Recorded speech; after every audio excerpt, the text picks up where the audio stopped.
तो मैग्नेटिज्म से रिलेटेड बचपन में स्कूल में कहानी सुनते होगे कि एक मैग्नीशिया नाम का जगह था, वहां पहाड़ था, वहां पर एक भेड़ बकरी चराने गया, उसका स्टिक नीचे एक जगह स्टिक करता था, ऐसे करते करते मैग्नेट की डिस्कवरी हुई, ये सब। सो नेचुरल अकरिंग जो मैग्नेटिक मटेरियल है उससे रिलेटेड चीजें हम लोग परमानेंट मैग्नेट में पढ़ेंगे, और साथ ही साथ इससे रिलेटेड कॉन्सेप्ट को हम लोग इलेक्ट्रोमैग्नेट जो कि पढ़ चुके हैं उससे डील करेंगे। तो उससे डील करने का मतलब क्या है, जरा सा इसको समझिए। सपोज एक करंट कैरिंग लूप है, जस्ट समझाने के लिए कह रहा हूं, देखिए इधर ड्रॉ करता हूं। सपोज ये करंट कैरिंग लूप है, तो ये अगर करंट कैरिंग लूप है और इसमें करंट फ्लो हो रहा है, लेट्स से ऐसा, डायरेक्शन समझ रहे हो आप लोग करंट का? यस। तो इस लूप के अंदर एक्सेस पर, जस्ट मैं एक्सेस पे बना दूं, इस लूप के अंदर एक्सिस पर या लूप के अंदर मैग्नेटिक फील्ड का डायरेक्शन किधर होगा, राइट टू लेफ्ट या left to right? Left to right. Left to right होगा।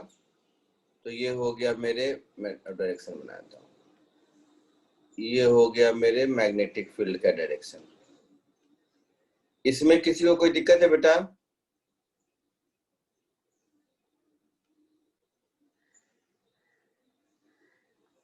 इसमें किसी को कोई दिक्कत है तो बोलिए। इस डायरेक्शन में नहीं दिक्कत है। तो ये जो मैंने अभी बनाया ये तो मेरा इलेक्ट्रोमैग्नेट है ना? ये तो इलेक्ट्रिक करंट की वजह से जो मैग्नेटिक फील्ड हुआ वो है। सो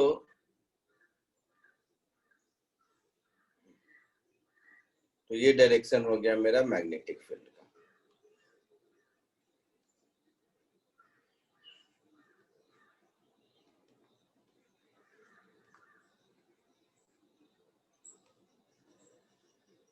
थोड़ी देर के लिए सुनिएगा सब लोग, इस मैग्नेटिक फील्ड को आप इलेक्ट्रिक फील्ड समझ लो जरा सा 2 मिनट के लिए, और कुछ नहीं।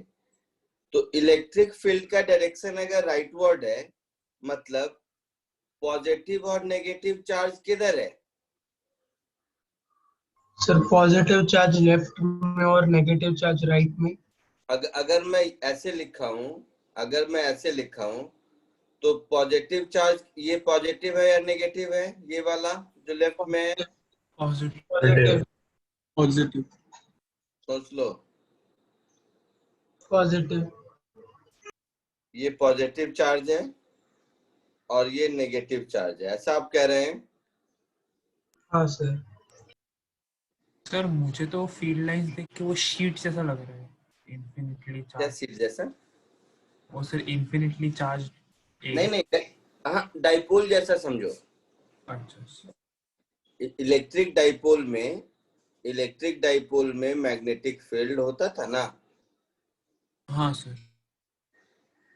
ठीक है, तो ये समझ में आया, ये पॉजिटिव है ये नेगेटिव है इलेक्ट्रिक फील्ड के हिसाब से। मैग्नेटिज्म में 2 मिनट के लिए समझना, पॉजिटिव नेगेटिव नाम का कोई चीज नहीं होता है, लेकिन जस्ट समझने के लिए, अगर होता तो यहाँ पर पॉजिटिव होता और यहाँ पर नेगेटिव होता। अगर होता तो मैग्नेटिक मोनोपोल एग्जिस्ट नहीं करते। चार्ज में individually positive negative charge exist करता है, मैग्नेटिक मोनोपोल एग्जिस्ट नहीं करता है। तो ऐसा होता है ना? अच्छा। yes. और अगर ऐसा होता, मतलब ध्यान से समझना बेटा, जो कोई जल्दबाजी नहीं है, ये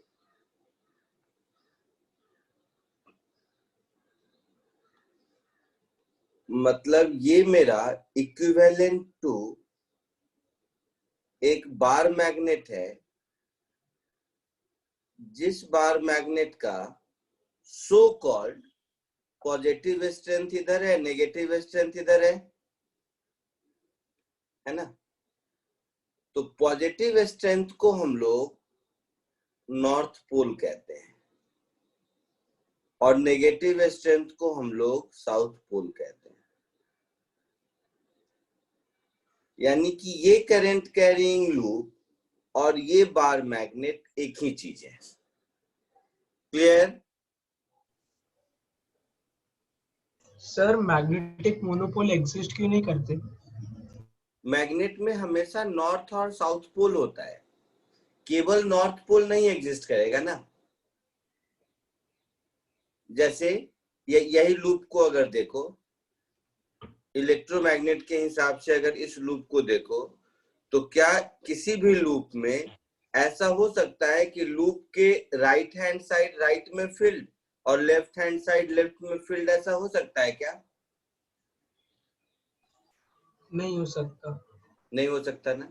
तो नहीं हो सकता मीन्स, या हम ऐसे समझ लें, अगर मेरा मैग्नेटिक लाइंस ऑफ फोर्स ऐसा है तो कहीं भी किसी भी रीजन में, तो ये मोनोपोल हो ही नहीं सकता ना। कहीं भी कुछ रखेंगे तो, समझ रहे हो मेरी बात? हाँ अगर सर। मोनोपोल होता तो इसके दोनों साइड ऐसा ऐसा फील्ड होना चाहिए था ना, हाँ सर समझे। है ना।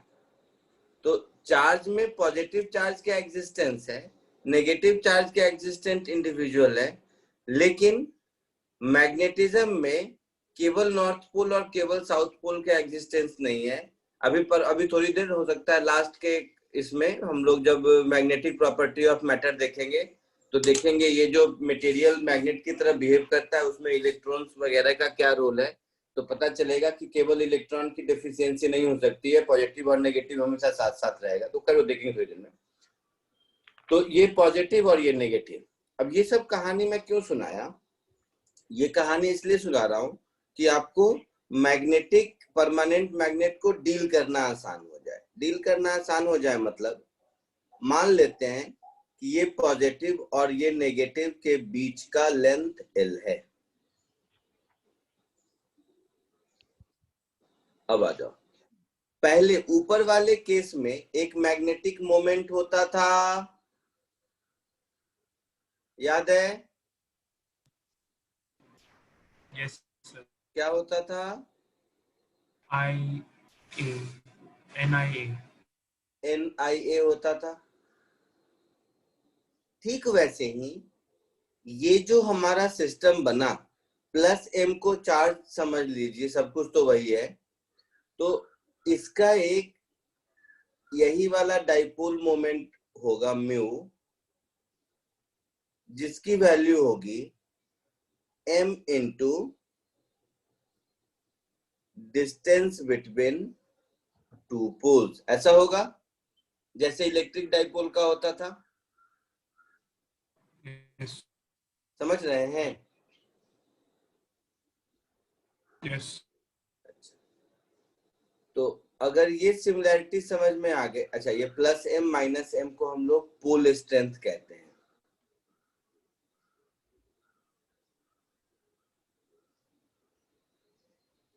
तो इसको हम लोग पोल स्ट्रेंथ कहते हैं।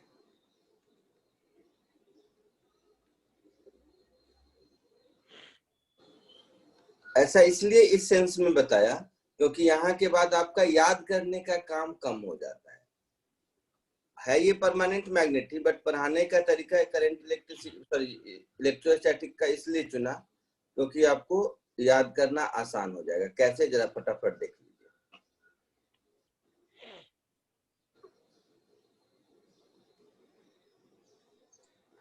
देखिए इधर हम इलेक्ट्रोस्टैटिक्स रखते हैं,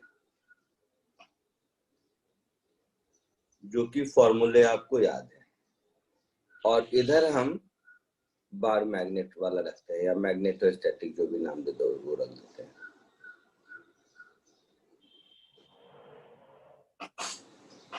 एक सेकेंड,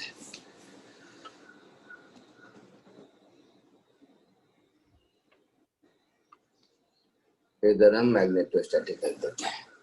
तो जैसा कि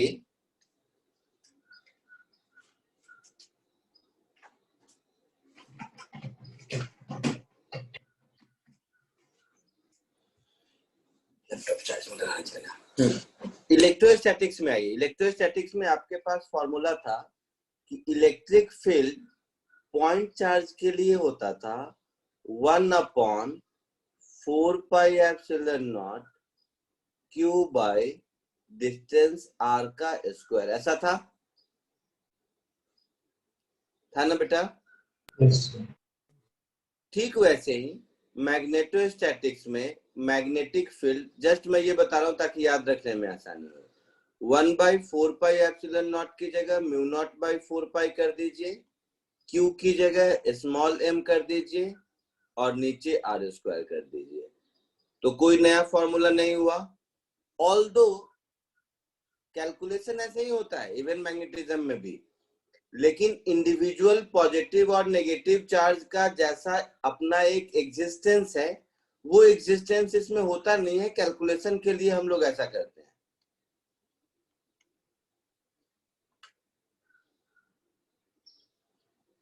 समझे आप लोग? दो तरीका है इसको पढ़ाने का, मैं बार बार कह रहा हूं। एक तरीका है कि मैं आपको बार मैग्नेट से रिलेटेड जितने भी फॉर्मूला है उसको शुरू से डिराइव करूं, और दूसरा ये हो गया कि बार मैग्नेट से रिलेटेड जितना फॉर्मूला है वो सब मैं अगर आपको चार्ज का एक एनालॉजी दे दूं तो बिना डिराइव किए बता दो, इसके लिए कह रहा हूं। तो ये कांस्टेंट चेंज हुआ। दूसरा, इसमें जस्ट समझने के लिए, पॉजिटिव चार्ज के लिए फील्ड अवे होता था, नेगेटिव चार्ज के लिए फील्ड टुवर्ड्स होता था। ठीक वैसे ही इसमें भी पॉजिटिव एम का मतलब इस केस में नॉर्थ पोल होता है, उसके लिए फील्ड इधर होगा। नेगेटिव एम मतलब साउथ पोल, उसके लिए फील्ड इधर होगा। कुछ बताने की जरूरत नहीं है। इसमें इलेक्ट्रिक डाइपोल मोमेंट होता था, charge multiplied by distance between them. क्योंकि मोनोपोल एग्जिस्ट नहीं करता है तो यहाँ नाउ ऑनवर्ड्स हम लोग डाइपोल की ही बात करते हैं। यहाँ तक याद है आप लोगों को? Yes, sir. अच्छा, तो इसमें डाइपोल मोमेंट होता था। तो इसमें भी आपका मैग्नेटिक डाइपोल मोमेंट होता है, जिसकी value small m into L या 12 भी कर सकते हो, डिपेंड करता है डायग्राम कैसा बना, तो उसके बराबर होगा। इसको बोलेंगे हम लोग मैग्नेटिक मोमेंट।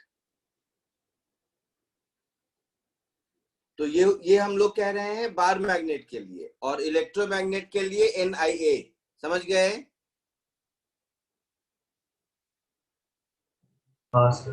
अच्छा, थर्ड, अब जैसे ही मुझे समझ आ गया कि ये bar magnet is equivalent to electric dipole, तो डाइपोल के जितने भी फॉर्मूले थे फील्ड के लिए, टॉर्क के लिए, एनर्जी के लिए, वो सब इसमें भी आ जाएंगे। हाँ सर। तो बस यहाँ के बाद आपकी लाइफ अब आसान हो गई। तो फील्ड का क्या फॉर्मूला होता था? बोलो, याद है किसी को? हाँ सर, वो अलग अलग जगह। हाँ, जनरल फॉर्मूला, और नहीं तो एक्सियल डायरेक्शन का ये सब याद है ना? हाँ तो सर। मैग्नेटिक फील्ड में 2kp by r। 2kq by r3। 2p/r³ ऐसा होता था हाँ सर। एक्सियल डायरेक्शन में। एक्सियल और इक्वेटोरियल ही चलेगा। इक्वेटोरियल में क्या था? ऊपर 2 नहीं था बस। ऊपर हाँ 2 नहीं सर, था, बाकी वही था। माइनस साइन भी था एक्चुअली पीछे की तरफ। वेक्टर नोटेशन में। एक सेकेंड, ये था इक्वेटोरियल में। माइनस साइन किधर था? दोनों में था क्या? नहीं सर। सर वाले। सेकेंड वाले में। नीचे वाले में था। तो ये जो एक्सियल और इक्वेटोरियल है उसका नाम थोड़ा यहाँ पर बदल जाता है। नाम बदल जाता है मतलब उसको एंड ऑन और ब्रॉड साइड ऑन पोजीशन कहते हैं।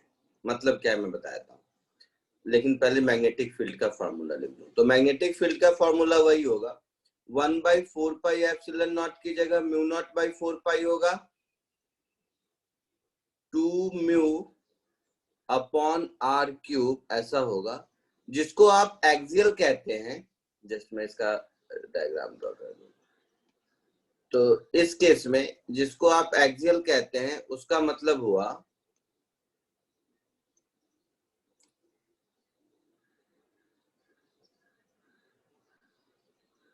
नॉर्थ पोल, साउथ पोल, और ये हो गया एक्सियल।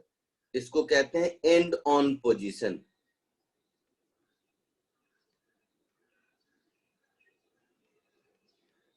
एंड ऑन पोजीशन मतलब मेरा पॉइंट कहीं यहां पर है, ठीक है। हाँ सर। और दूसरा जिसको इक्वेटोरियल बोलते हैं, इक्वेटोरियल ही है, लैंग्वेज अलग है और कुछ नहीं, उसको हम लोग कहते हैं ब्रॉड साइड ऑन पोजीशन। उसमें मेरा फॉर्मूला हो जाएगा -μ0/4 2μ/r³। तो ब्रॉड साइड ऑन पोजीशन का मतलब ऐसा होता है। सर न्यू है, टू नहीं आएगा क्या बोल रहे हो बेटा? सर, टू का कोई इफिशिएंट। अच्छा 2 नहीं होगा इसमें, हाँ ये ऐसा वाला इसमें 2 नहीं होगा। तो इसका मतलब ब्रॉड साइड ऑन बोलते हैं। ऐसा होता है कि ये नॉर्थ पोल है,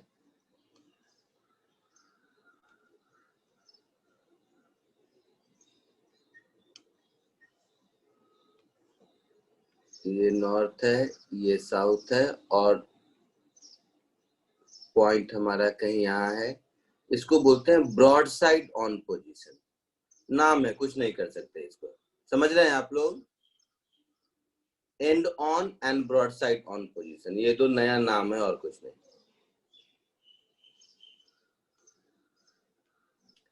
कोई दिक्कत बेटा किसी को? सर मैग्नेटिक लूप से एसोसिएटेड होता है ना? क्या बोल रहे हैं, क्या बोल रहे हैं? Sir magnetic moment current carrying loops हाँ हाँ, लूप्स। अरे बेटा इलेक्ट्रोस्टैटिक्स में हम लोग, सॉरी इलेक्ट्रोस्टैटिक कहते हैं हम लोग, इलेक्ट्रोमैग्नेटिज्म में जो मैग्नेटिक मोमेंट पढ़े थे वो लूप का था। अभी हम परमानेंट मैग्नेट पढ़ रहे हैं। देखो पहले वाले में ही देखो, पहला वाला डायग्राम में ये लूप, इसलिए कहा ये वाला लूप और ये वाला मैग्नेट इक्विवेलेंट है ना। हाँ सर। तो इस केस में जब म्यू इक्वल टू NIA लिखेंगे तो ये हो गया इलेक्ट्रोमैग्नेट का मैग्नेटिक मोमेंट, और बार मैग्नेट के लिए इसी को M×L लिखते हैं। हाँ समझ आया? हाँ सर, तो फिर एंड ऑन पोजीशन में सर वो डिस्टेंस वो ज्यादा होना चाहिए ना एल से बहुत? हाँ हाँ, वो जैसे डाइपोल में क्या था, डाइपोल का डेफिनेशन क्या था, 2 point charge situated very close to each other. हाँ सर वही। तो वो, हाँ वो सारे इनहेरेंट डेफिनेशन इसमें भी हैं। मैं रिपीट नहीं कर रहा हूं इस बात को, लेकिन वो सारे इनहेरेंट डेफिनेशन इसमें भी हैं। बोलोगी तो वो सब लिख दूंगा, ये लंबा लेक्चर हो जाएगा इसके लिए। इलेक्ट्रिक डाइपोल में जितने एजम्पशन थे ज्योमेट्री को लेकर वो सब इसमें भी हैं, ठीक है? Yes sir. फोर्थ वन ध्यान से समझना जरा। जैसे अगर कोई मेरा डाइपोल था, ये +Q चार्ज था और ये -Q चार्ज था। देखने में आसान लगता है बट जल्दबाजी में मत लेना। और ये इलेक्ट्रिक फील्ड था। तो हम लोग क्या कहते थे, नेगेटिव चार्ज पर फोर्स इलेक्ट्रिक फील्ड के अपोजिट Q×E लगता है, और पॉजिटिव चार्ज पर फोर्स इलेक्ट्रिक फील्ड के अलोंग Q×E लगता है, ठीक है? ठीक वैसे ही एक्सटर्नल मैग्नेटिक फील्ड में अगर कोई बार मैग्नेट है, अब मैं पूरा बार मैग्नेट नहीं बनाने वाला, तो बार मैग्नेट है मतलब ये है इसका साउथ पोल और ये है इसका नॉर्थ पोल, और ये है हमारा एक्सटर्नल मैग्नेटिक फील्ड B। तो इसमें भी सब कुछ होगी, इसमें जो फोर्स लगेगा उस फोर्स की वैल्यू होगी m×B के बराबर, ठीक है? अरे नॉर्थ साउथ उल्टा कर दिया क्या? बार बार लिखेगा। Negative charge is equivalent to south pole, negative charge is equivalent to south pole, positive charge is equivalent to north pole. तो इस पर force small m into B इधर लगेगा। तो ये सिमिलैरिटी के बाद समझ आ रहा है कि आगे का जो भी डेफिनेशन है उसमें कोई चेंज नहीं होगा। तो टॉर्क यहाँ पर क्या होता था, टॉर्क का क्या फॉर्मूला था, P क्रॉस E। तो इसमें एक्सटर्नल मैग्नेटिक फील्ड में अगर हमारा कोई बार मैग्नेट है तो उस पर टॉर्क क्या लगेगा, म्यू क्रॉस बी, है ना। अब अगर टॉर्क आ गया फील्ड के प्रेजेंस में तो इस टॉर्क के क्रॉसपोंडिंग वही पोटेंशियल एनर्जी होगी जो पहले थी, है ना। तो वो जो पोटेंशियल एनर्जी पहले थी तो वो फॉर्मूला वैसे ही हो गया। तो 6 में हो गया potential energy is minus of P dot E, इसमें होता था। तो इसमें भी वो पोटेंशियल एनर्जी हो जाएगी minus of mu dot B. ये सिमिलैरिटी समझ आया सबको? क्योंकि नहीं तो इस सब को दोबारा से वही कहानी करके डिराइव करने का मतलब नहीं है, सारे मैथमेटिक्स वही है। जल्दी से इसको कॉपी कर लीजिए फिर आगे बढ़ते हैं।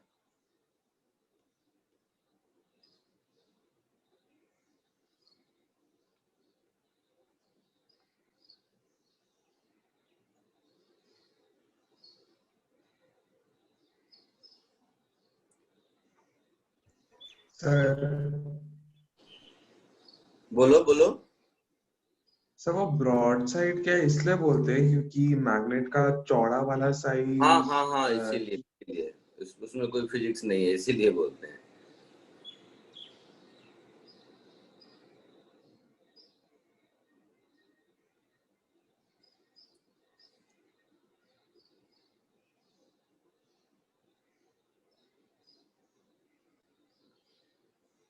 सर आप नीचे स्क्रॉल करोगे?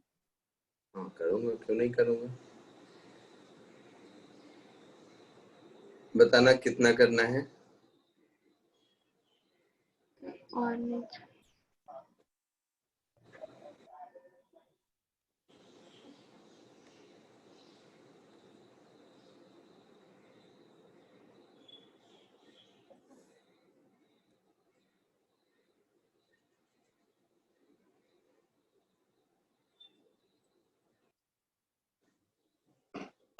चलो अब एक कॉन्सेप्ट है छोटा सा, उस कॉन्सेप्ट को न्यूमेरिकल के थ्रू ही समझाता हूँ, क्योंकि हो सकता है आप ऐसे ही इसका आंसर दे दें, बट इसको एज अ क्वेश्चन ले लीजिए। कुछ आ रहा था, चलो मैं ऐसे ही लिख देता हूँ।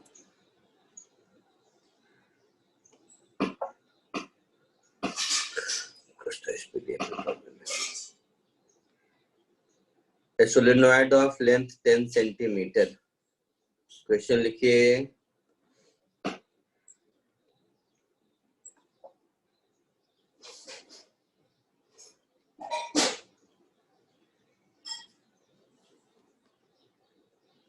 A solenoid of length 10 centimeter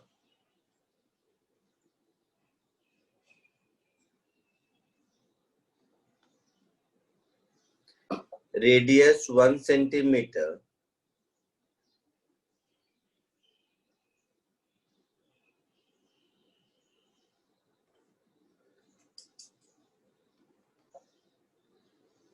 having 200 turns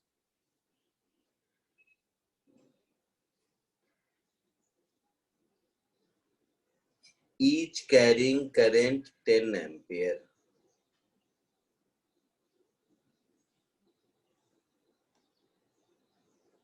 Each carrying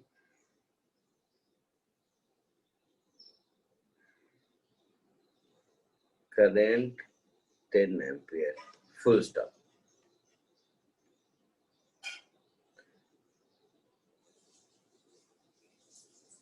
Find magnetic field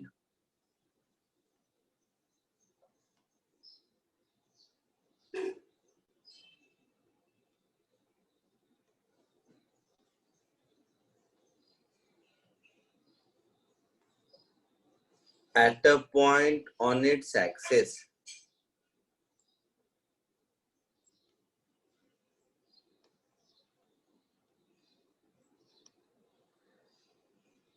at a distance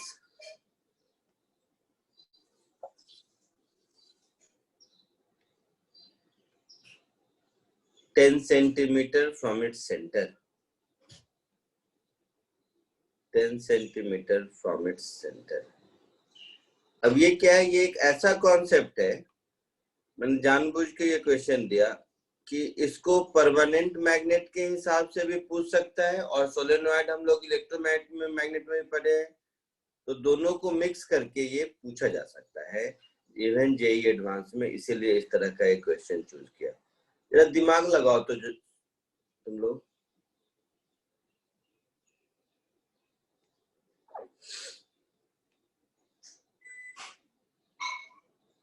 कोशिश कीजिए।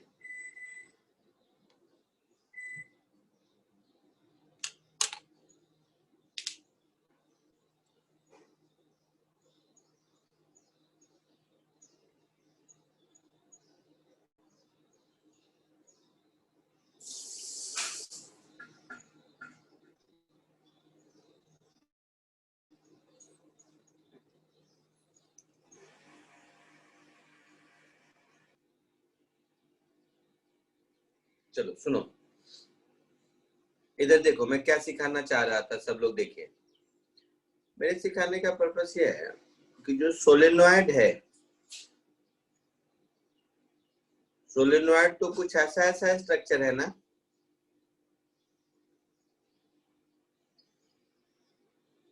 डायग्राम पे मत जाओ, थोड़ा इधर उधर है, ऐसा स्ट्रक्चर सोलेनॉइड है या ना?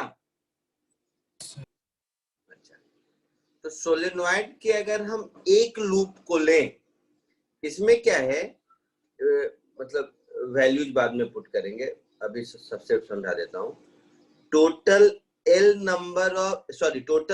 लेंथ में मेरा n नंबर ऑफ टर्न्स है ना? तो केवल अगर हम एक लूप को लें, हर एक छोटा लूप अपने आप में बार मैग्नेट है। ये बात समझ रहे हो? ये विजुअलाइज हो रहा है सबको?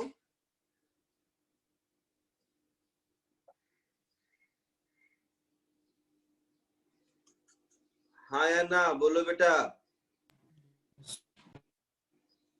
ये जो मैं नीचे में ऐसे लिख रहा हूं छोटा छोटा ब्लॉक, ये बात समझ में आ रही है कि इसमें जितने भी 200 टर्न्स हैं, हर टर्न अपने आप में एक बार मैग्नेट है जो ऐसे रखा हुआ है।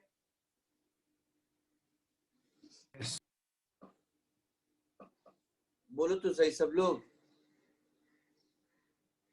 हाँ सर। अच्छा, ये विजुअलाइज हो रहा है, सुनिएगा ध्यान से जरा सा सब। तो ऐसा मैं एक बार, मतलब अब डायग्राम बड़ा कर देता हूं ताकि आपको दिखे। ऐसा मैं एक बार मैग्नेट ले लिया, एक। अपने मन से मान लेते हैं कि इसके बीच का डिस्टेंस d है, ठीक है? तो केवल हम इस एक बार मैग्नेट का मैग्नेटिक मोमेंट लिखें तो लिख सकते हैं। क्या होगा? पोल स्ट्रेंथ इंटू डी होगा। यस। कॉमन सेंस है। तो केवल एक का हम लिख लेते हैं पोल स्ट्रेंथ इंटू डी। अच्छा, अब ये जो पोल स्ट्रेंथ इंटू डी होगा, ध्यान से समझना, मैग्नेटिक मोमेंट मैंने ऐसे लिखा तो मेरा हो गया पोल स्ट्रेंथ इंटू डी के बराबर। और अगर इसको मैं इलेक्ट्रोमैग्नेट के जैसा लिखा तो NIA N1 हो गया, आई 10 एम्पियर हो गया। 10 एम्पियर नहीं था क्वेश्चन में बेटा? हाँ सर। और एरिया था पाई इंटू आर, 1 सेंटीमीटर का स्क्वायर।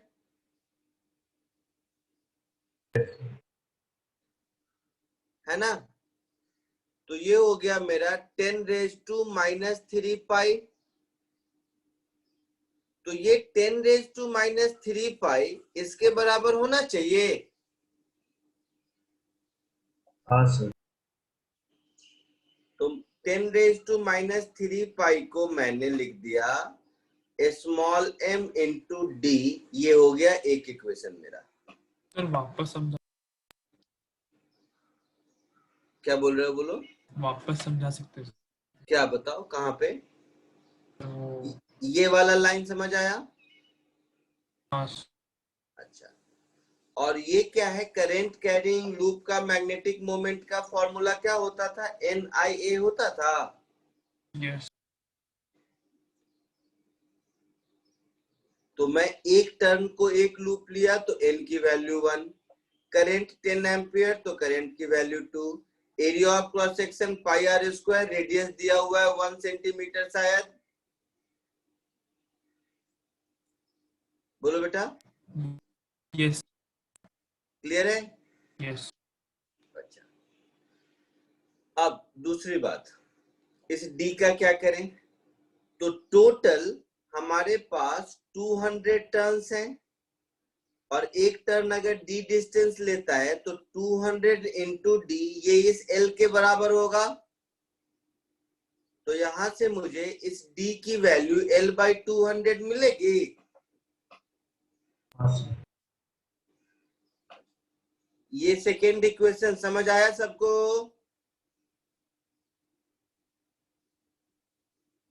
हाँ तो D की वैल्यू मिल गई। तो दोनों को कंपेयर करेंगे तो स्मॉल m की वैल्यू मिल गई। हाँ या ना?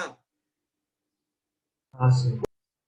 और जब स्मॉल m की वैल्यू मिल गई तो अब ये हमारा बार मैग्नेट बन गया। अभी इसमें अभी खत्म नहीं हुआ है ये। तो यहां से मुझे स्मॉल m की वैल्यू मिल जाएगी। यस। तो आप खुद आप मुझे सॉल्व करके स्मॉल m के वैल्यू तक पहुंचाइए, फिर मैं आगे लिखूंगा। अभी खत्म नहीं हुआ, इसमें भी और भी जोड़ बाकी है। 2 पाई 2 पाई आता है। Very good. जैसा आप यूनिट पे ध्यान दो, स्मॉल m का यूनिट अभी तक मैं बताया नहीं, आप लोग खुद करके बताओ क्या होगा। Ampere metre ampere metre. Metre. Very good. तो स्मॉल m मिल गया।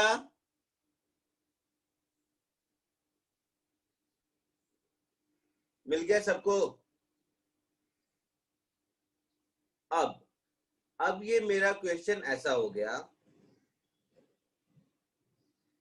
अब ये मेरा क्वेश्चन ऐसा हो गया, इसके बाद एक जगह और गलत होने के चांसेस हैं, देखता हूं कौन सॉल्व करता है। बट अब मैं इस क्वेश्चन को रीफ्रेम कर देता हूं। अब ये मेरा ऐसा हो गया कि ये मेरा एक मैग्नेट है, बार मैग्नेट, जिसका स्मॉल m मुझे मालूम है। किसी एक को प्लस ले लो, किसी एक को माइनस ले लो, क्या फर्क पड़ता है। ये इसका सेंटर है और सेंटर से D is equal to 10 centimetre पर इस एक्सिस पर इस पॉइंट पर मुझे मैग्नेटिक फील्ड चाहिए। यही है? यही क्वेश्चन हो गया ना बेटा? हाँ सर। और ये लेंथ L है जो कि मुझे मालूम है 10 सेंटीमीटर। तो सब कुछ पता हो गया, अब सॉल्व कर सकते हैं। हाँ या ना?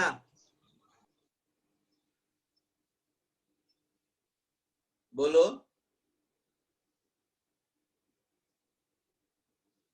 बोलो बेटा, हाँ या ना? ये सॉल्व हो सकता है कि नहीं? अब हाँ जरा सा कोशिश करके बताओ तो। अभी एक जगह और गलत होने के चांसेस सर, ये है। डिस्टेंस बहुत क्लोज, लाइक उसी के मैग्नीट्यूड। हाँ, तो Yes. अब हम डायरेक्ट फॉर्मूला नहीं लगाएंगे। यही सिखाना था मुझे, इसीलिए कह रहा था। अब यहाँ पर डायरेक्ट अगर आप एक्सियल पोजीशन का फॉर्मूला लगा देंगे तो नहीं चलेगा। सर यहाँ पर मैग्नेटिक फील्ड को हम लिखेंगे मैग्नेटिक फील्ड ड्यू टू जो भी है नॉर्थ पोल, कौन ज्यादा, साउथ वाला ज्यादा होगा ना, तो साउथ माइनस नॉर्थ कर लो जो भी है। सर हम बोलो, कुछ बोल रही थी समृति? हाँ सर, वो सारे स्मॉल मैग्नेट्स जो थे उसका लेके इंटीग्रेट नहीं कर सकते? सर लास्ट क्लास में This- सोलेनोइड का डिस्टेंस चेंज होता जाएगा ना। आते हैं सोलेनोइड का फॉर्मूला, तुम्हें लग रहा होगा क्यों नहीं लगाते हैं, 1 मिनट आते हैं। ऐसा लिख सकते हैं ये जो मैंने बताया। हाँ सर। अच्छा, BS में हम लोग क्या लिखेंगे, अब मैं नहीं करने वाला, mu naught by 4 pi small m upon S मतलब साउथ पोल यहां से, तो D माइनस एल बाई 2 कर लेना तुम लोग। D माइनस एल बाई 2 का square minus mu naught by 4 pi small m, और ये हो जाएगा D प्लस, वैल्यू पुट कर लेना, D प्लस एल बाई 2 का स्क्वायर। इस मेथड से जो आंसर आएगा वो आंसर होगा। इसमें डायरेक्ट फॉर्मूला लगाओगे तो गलत हो जाएगा। गलत क्यों हो जाएगा? क्योंकि इंडिविजुअली छोटा छोटा यूनिट तो डाइपोल है, बट ये ओवरऑल जो आपका क्या नाम है इसका, सोलेनॉइड है, वो इस पॉइंट के लिए डाइपोल नहीं है, क्योंकि distance is not much smaller than dipole. समझ रहे हो? हाँ सर, तो वो छोटे छोटे डाइपोल का लेके इंटीग्रेट कर सकते थे ना? हाँ, तो इंटीग्रेट में तो डिस्टेंस चेंज होता रहता ना, इसीलिए नहीं किया, और कुछ नहीं। सोलेनॉइड का फॉर्मूला नहीं लगा सकते। नहीं, सोलेनॉइड का जो फॉर्मूला है वो इनसाइड के लिए है, याद कीजिए। हाँ सर। दूसरा, सोलेनॉइड का जो फॉर्मूला है वो लॉन्ग सोलेनॉइड के लिए है, याद कीजिए। तो ये छोटी छोटी बातें ध्यान देनी है, इसीलिए मैंने ये वाला क्वेश्चन दिया आप लोगों को। फाइनली आंसर तक पहुंच के बताओ मुझे, ये अपने आप में एक बहुत बढ़िया क्वेश्चन है। सर बट वो सोलेनोइड वाला any point on its axis के लिए वैलिड था ना वो फॉर्मूला? एक सेकेंड बेटा। हाँ सर, हमने फाइनाइट लेंथ के लिए भी लिया। अरे भाई साहब, फिर मैंने आपको ये बताया था ना कि सोलेनॉइड के बाहर फील्ड 0 होता है, लॉन्ग सोलेनॉइड के बाहर फील्ड 0 होता है, बताया था ना, याद है? हाँ सर, बताया तो था। हाँ, तो उस हिसाब से सोचोगे तो लगेगा कि सोलेनॉइड के बाहर फील्ड नहीं होना चाहिए। थ्योरेटिकली वो करेक्ट है, लेकिन ये बाहर नहीं है। अगर ध्यान से देखो तो 10 सेंटीमीटर के लेंथ में 10 सेंटीमीटर है, तो फ्रिंज इफेक्ट बोलते हैं इसको। ठीक है, ये क्लोज डिस्टेंस पर है, तो इसीलिए डायरेक्ट फॉर्मूला लगाने से शायद नहीं आए आंसर। सर फ्रिंजिंग को निगलेक्ट करके वो फॉर्मूला मतलब हाँ, वो जो इलेक्ट्रोमैग्नेट वाला किया था वो फ्रिंजिंग इफेक्ट को नेग्लेक्ट करके था, वो आइडियल कंडीशन था।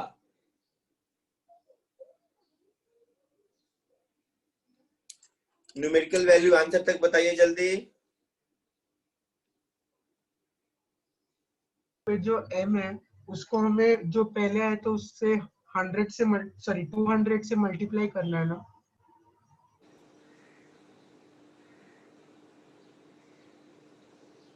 क्या बोल रहे हैं सर यहाँ पे जो m है वो पहले वाला जो m आया वही लेना है क्या? जो स्मॉल m आपको ऊपर हम लोगों ने किया था ना, हाँ वही लेना है सर, बट वो सिर्फ एक ही टर्न के लिए m लिखा था ना, तो फिर ओवरऑल सारे m ऐड नहीं होंगे क्या? सुनो, ऐड नहीं होंगे। ऐड क्यों नहीं होंगे? ऐसे समझिए कि एक लूप का जो m है, इस पूरे सोलेनॉइड के अंदर वही m है ना, नहीं समझे? ऐड एक ही पोजीशन पर तो नहीं है ना, अलग अलग पोजीशन पर है, तो सोलेनॉइड के अंदर ये यूनिफॉर्मिटी है ना। अच्छा हाँ सर समझा। समझ आ रहा है आपको बात? हाँ सर। सर एक बार वापस रिपीट। मैंने कहा आपको कि देखिए, एक बार मैं कुछ ड्रॉ करता हूँ, देखो ध्यान से इसको। अच्छा एक चीज सुनो सुनो सुनो सब, 2 मिनट सुनो। मान लो ये एक बड़ा मैग्नेट है, ठीक है, आप खुद समझ जाओगे। ये इसका नॉर्थ पोल है और ये इसका साउथ पोल है। कुछ भी इसका एम है, कुछ भी इसका एम है। इसको तोड़ दोगे अगर, तो अब जो मैग्नेट बना छोटा वाला, उसका भी एम एम वही रहेगा ना, केवल लेंथ छोटा हो जाएगा। हाँ यस सर। ये वही कहानी है। अब समझ आया? अब समझ आया?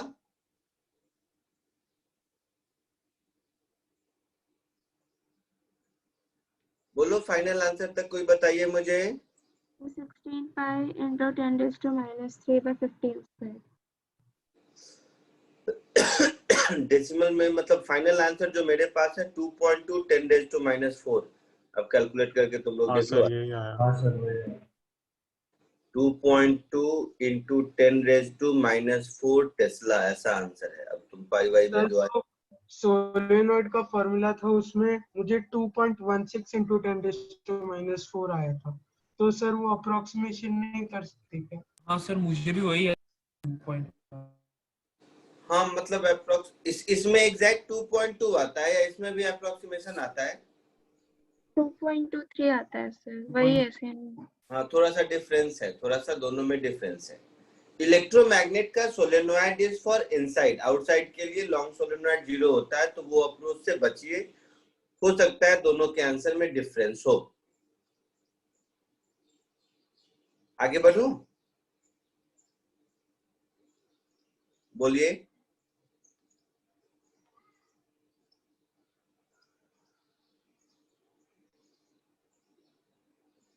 ओके। ठीक है।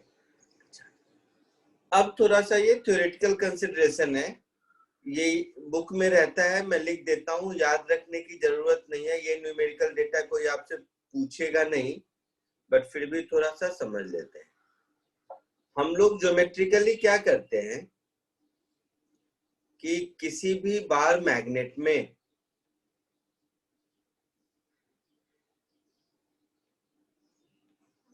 अगर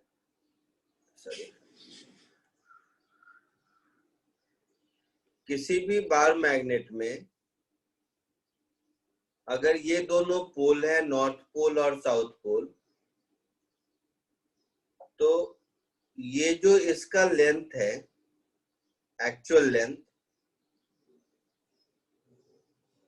या ज्योमेट्रिकल लेंथ, जो भी कह लो, तो ये जो इसका लेंथ ज्योमेट्रिकल लेंथ है, उसको हम लोग मोस्टली कंसीडर कर लेते हैं सारे कैलकुलेशन के लिए।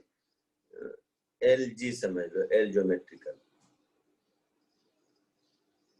लेकिन ये जो मैग्नेटिक लेंथ होता है, ये इससे थोड़ा छोटा होता है। कैलकुलेशन में मोस्टली फर्क नहीं पड़ता है। एक थंब रूल है कि जो मैग्नेटिक लेंथ है वो, थंब रूल है, कोई फिक्स मतलब उसको ये नहीं, कोई डेरिवेशन या कुछ ऐसा समझोगे नहीं है, तो 0.84 टाइम्स ज्योमेट्रिकल लेंथ देता है।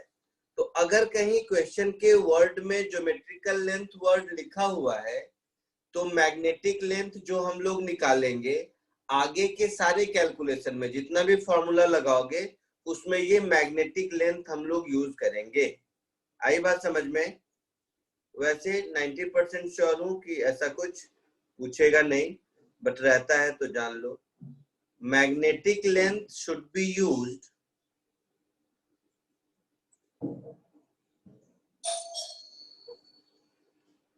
For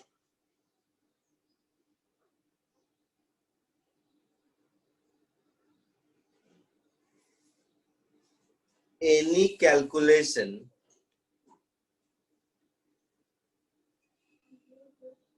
related with bar magnet।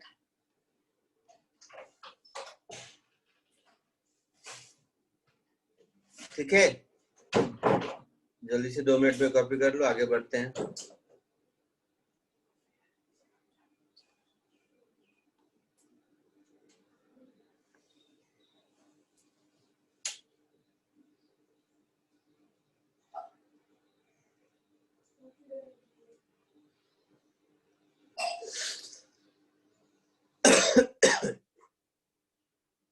हो गया?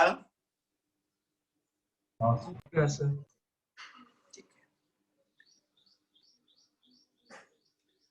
अब याद होगा कि मैंने आपको जब इलेक्ट्रिक डाइपोल पर आया था तो किसी भी पॉइंट पर पोटेंशियल भी बताया था, हाँ सर। लेकिन यहाँ पर मैंने पोटेंशियल कहीं नहीं लिखा क्योंकि थोड़ा सा नाम में चेंज है। इसको बोलते हैं मैग्नेटिक स्केलर पोटेंशियल। है वही, नया कुछ नहीं है इसमें, है वही।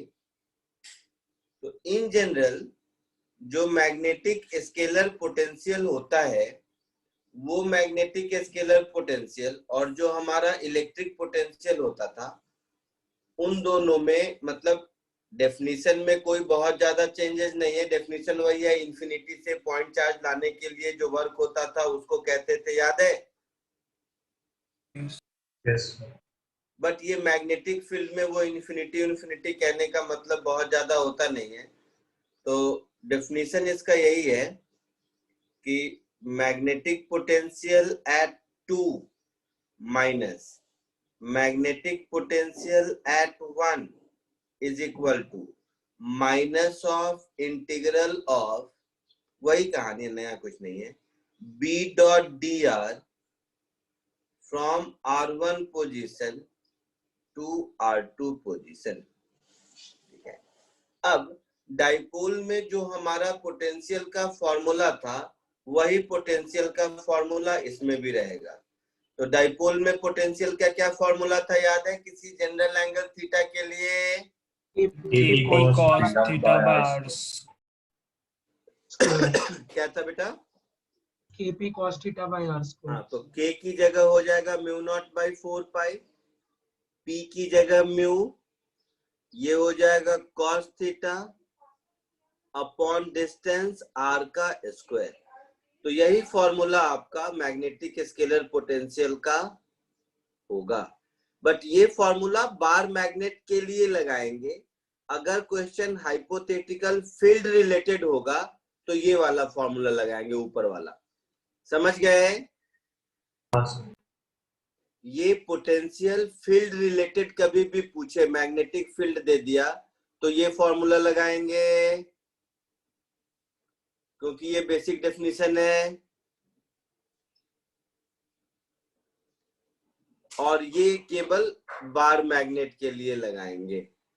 और बार मैग्नेट में भी जैसे पिछले वाले क्वेश्चन में ध्यान दिया था कि आर एल के रेस्पेक्ट में छोटा है कि नहीं तभी लगाएंगे, अदरवाइज फंडामेंटल मेथड से करेंगे।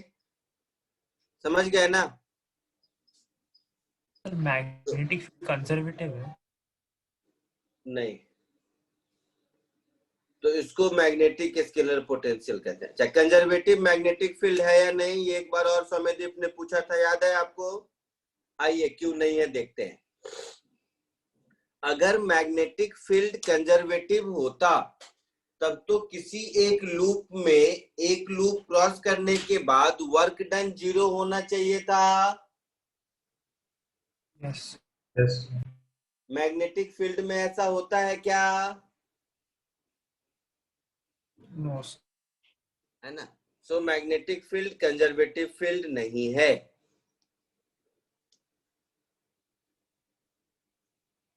तो बाकी ये सब तो डाइपोल के हिसाब से वही फॉर्मूला रहेगा, वही कर लोगे। तो एक दो क्वेश्चन दूं या थ्योरी को आगे बढ़ा दूं, वही सोच रहा हूँ। थ्योरी आगे बढ़ा देता हूँ।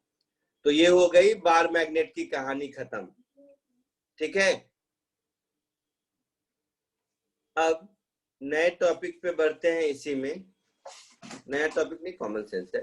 अर्थ से रिलेटेड जो मैग्नेटिज्म है उस पे बढ़ते हैं। बोलते हैं उसको टेरेस्ट्रियल मैग्नेटिज्म या अर्थ मैग्नेटिज्म, जो भी नाम कहना है।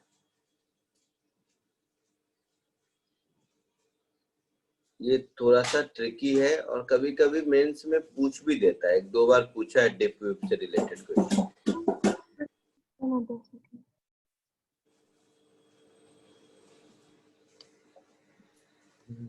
सर हाँ बोलो बेटा। सर आप ऊपर स्क्रॉल करो ना 2 सेकंड। ऊपर करो, हाँ सर हो गया। जल्दी कर लीजिए।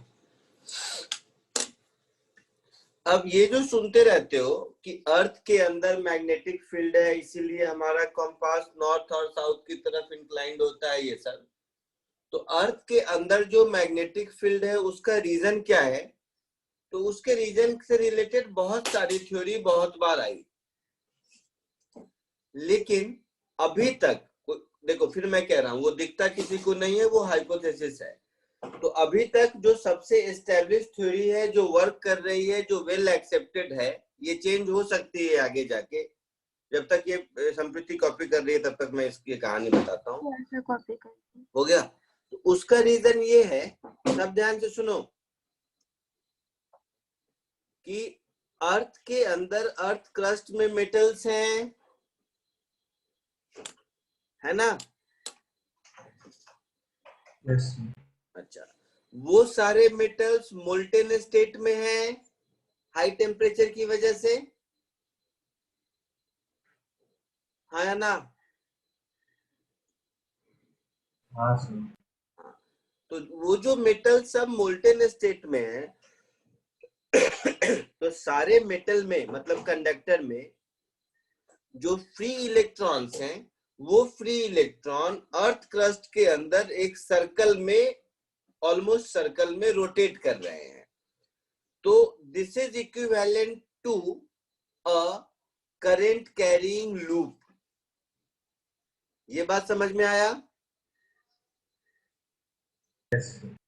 है ना? अच्छा, ये रोटेट भी क्यों कर रहे हैं? तो कन्वेक्शन की वजह से।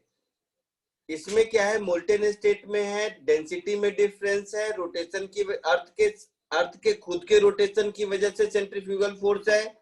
तो इस सब को मिलाकर ऐसा अज्यूम किया गया, देखा किसी ने नहीं है, ऐसा अज्यूम किया गया कि अर्थ के अंदर ये सारे मेटल्स जो मोल्टेन स्टेट में है, उनके फ्री इलेक्ट्रॉन्स जो सर्कुलर पाथ में रोटेट कर रहे होंगे, उसकी वजह से एक अंदर में मैग्नेटिक फील्ड जनरेट हुआ होगा, जिसकी वजह से नेचुरली बार मैग्नेट के ओरिएंट होने का एक डायरेक्शन फिक्स है, क्योंकि बार मैग्नेट का अर्थ के मैग्नेटिक फील्ड में रोटेट इंक्लाइन होने का डायरेक्शन तो फिक्स है, मतलब ये होता है, ये पक्का है। अब अगर ये होता है, ये पक्का है, तो इसके पीछे रीजन क्या होगा वो ढूंढना होगा। तो अभी तक की हाइपोथेसिस यही कहती है, ये देखा किसी ने नहीं है, कि अर्थ के अंदर मोल्टेन स्टेट में जितने भी मेटल्स हैं, उस मेटल के फ्री इलेक्ट्रॉन्स रोटेट कर रहे हैं। सो अर्थ अपने आप में एक मैग्नेटिक डाइपोल मोमेंट की तरह काम करता है। क्लियर है? Yes. तो सपोज ये हमारा अर्थ है एलिप्टिकल, 1 मिनट और रुकना, ये अर्थ का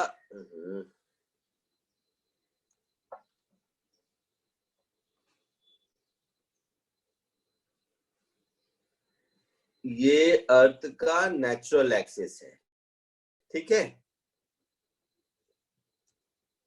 ये हमारे अर्थ का ज्योग्राफिकल एक्सिस कह लो।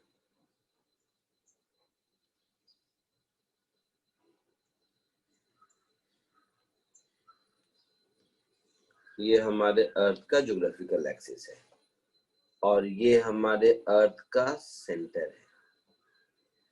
जब भी किसी कंपास को हम लोग इसमें डालते हैं तो ये ओरिएंट होता है कुछ ऐसा। मैं एंगल ज्यादा दिखा रहा हूं बट उतना ज्यादा है नहीं, मैं वैल्यू सब बताता हूँ। 1 मिनट पहले इसको ठीक तो कर लूं।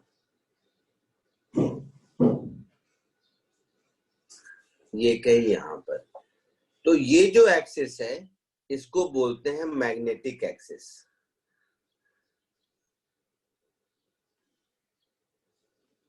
तो अर्थ का ज्योग्राफिकल एक्सिस का मतलब है कि नॉर्थ पोल, ये ज्योग्राफी वाला नॉर्थ पोल है, और साउथ पोल, इन दोनों का लाइन ज्वाइनिंग है। और इसका जो मैग्नेटिक एक्सिस है, तो उस मैग्नेटिक एक्सिस में नॉर्थ पोल और साउथ पोल हम लोग ऐसे बताते हैं कि हमारे मैग्नेट का जो नॉर्थ और साउथ है वो किस तरह से इंक्लाइंड है। समझ रहे हो? हाँ सर। तो हमारे मैग्नेट का नॉर्थ और साउथ किस तरह इंक्लाइंड है, यानी कि समझना सब लोग ध्यान से।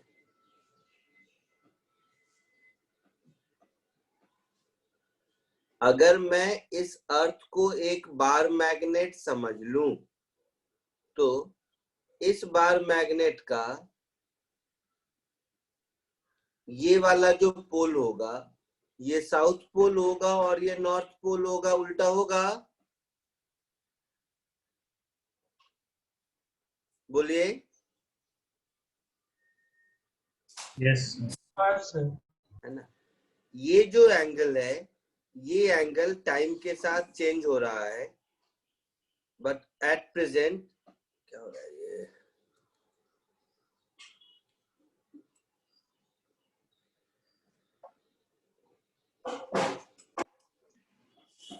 एट प्रेजेंट, ओ भाई साहब ये क्या हो गया,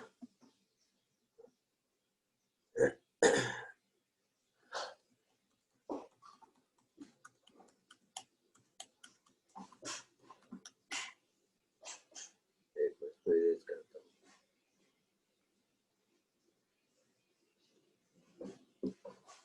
क्या बिहेव कर रहा है ऐसे?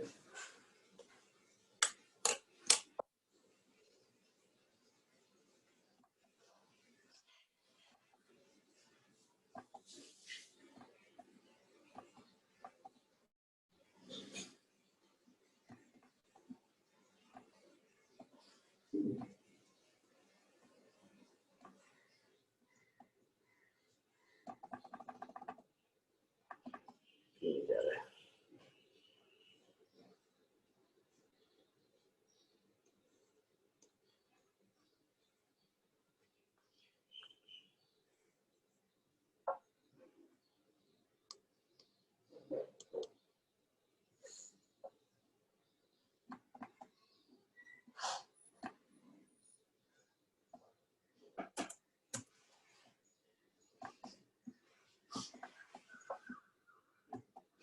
क्या हो गया, ये क्यों नहीं जा रहा है?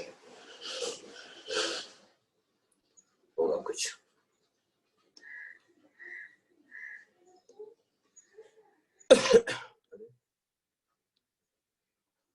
सर नीचे लिख अरे लिखूं कहाँ, मेरा ये माउस देख रहे हो कैसा हो गया है, मतलब मेरा पेन जो है वो कैसा हो गया है। नीचे तो मैं लिख दूं, बट ये मेरा पेन,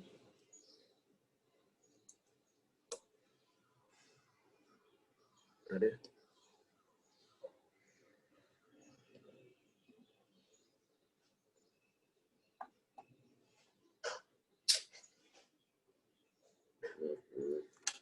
एक सेकेंड जरा, मैं इस वन नोट को बंद करता हूँ।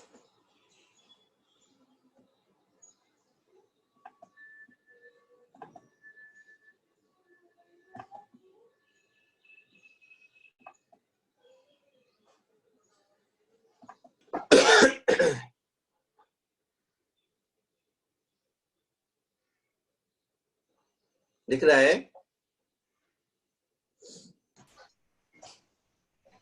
तो मैं कह रहा था ये हमारा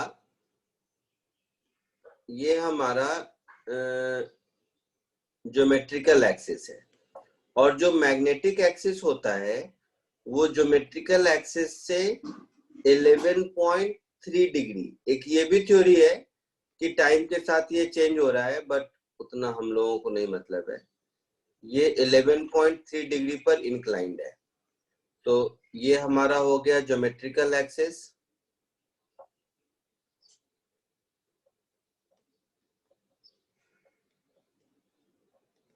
और इसको हम लोग कहते हैं मैग्नेटिक एक्सिस।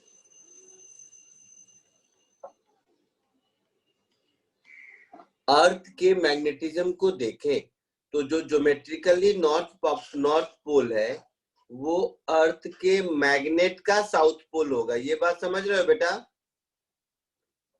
और जो ज्योमेट्रिकली साउथ है वो मैग्नेट का नॉर्थ पोल होगा। मीन्स इस पूरे अर्थ को अगर हम देखें तो एक ऐसा बार मैग्नेट के जैसा समझ सकते हैं जिस बार मैग्नेट का ये साउथ पोल है और ये नॉर्थ पोल है। कोई दिक्कत किसी को? ये जो एंगल है, आवाज आ रही है ना सबको? हाँ सर। ये जो एंगल है जो मैंने कहा ज्योमेट्रिकल एक्सिस और मैग्नेटिक एक्सिस के बीच का, ये टाइम के साथ चेंज कर रहा है। एट प्रेजेंट ऑल कैलकुलेशन के लिए हम लोग 11.5 डिग्री लेते हैं। ठीक है? अच्छा, दूसरी बात, अगर मैं अर्थ को एक मैग्नेटिक बार मैग्नेट के जैसा कहता हूं तो ये जो अर्थ बन गया इसका कुछ डाइपोल मोमेंट होगा। सो थ्योरेटिकली इसका dipole moment 8 into 10 raised to 22 joule पर टेस्ला इसका डाइपोल मोमेंट है। ठीक है? तो ये सब कुछ वैल्यूज है। और मैग्नेटिक फील्ड का डायरेक्शन मतलब जो थ्योरेटिकल है कि 10,000 साल के बाद शायद इट इज बिलीव्ड दैट कि ये चेंज भी हो जाए, है ना? The Earth magnetic field, both magnitude and direction, as time passes, changes. It is fairly constant over a span of few years, but noticeable changes occur in 10 years. A study of magnetic rocks has revealed that magnetic field may even reverse its direction after 7.6 into 10 raised to 7 years. And already 171 such reversal has taken place. The latest reversal has been believed to be occurred 10,000 years ago. ठीक है? तो ये सब क्या है? Theory का part है, बहुत ज्यादा मतलब नहीं है, कोई पूछेगा नहीं, ये सब लेटेस्ट डिस्कवरी है। कोई दिक्कत? सर हाँ सर, अगर मैग्नेटिक पोल्स अगर शिफ्ट होते हैं तो उसका इफेक्ट क्या होता है? सब कुछ में इम्पैक्ट हो जाता है, एक ही चीज नहीं, हर चीज तो में जैसे इसका इम्पैक्ट होगा। इसका कोई मतलब सीधा इम्पैक्ट थोड़ी ना है कि मैं बोल दूं ऐसा। हर चीज में जितने नेचुरल अकरिंग फेनोमेना है सब में इसका इम्पैक्ट होगा। सो उस सब से मुझे मतलब नहीं है। मुझे मतलब है ये जो कैलकुलेशन पॉइंट ऑफ व्यू से अर्थ को मैं बार मैग्नेट कह रहा हूं, इस बार मैग्नेट का जो मैग्नेटिक मोमेंट है, ये मैग्नेटिक मोमेंट मेरा 8 into कितना 8 into 10 raised to 22 बोला था, याद नहीं है, मैं बुक में से देख के डेटा बोल रहा था, किसी को याद नहीं रहता ये सब। हाँ, 8 into 10 raised to 22 जूल पर टेस्ला होता है। ये एक अप्रोक्सीमेट वैल्यू है जो कैलकुलेशन के लिए यूज होता है। ठीक है? अच्छा, अब अर्थ के मैग्नेटिक फील्ड को लेकर, अच्छा पहले जल्दी से इसको डायग्राम बना लो 2 मिनट में, इसके बाद एक चीज दिखाता हूँ। सर हो गया। Very good.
आगे बढ़ो। हाँ सर। तो अर्थ मैग्नेटिक फील्ड से रिलेटेड कुछ कंपोनेंट हैं जो थोड़ा सा कॉम्प्लिकेटेड है, मैं पहले ही कह रहा हूं, आपको समझना पड़ेगा। सबसे पहला कंपोनेंट है जिसको बोलते हैं मैग्नेटिक डिक्लिनेशन या केबल डिक्लिनेशन।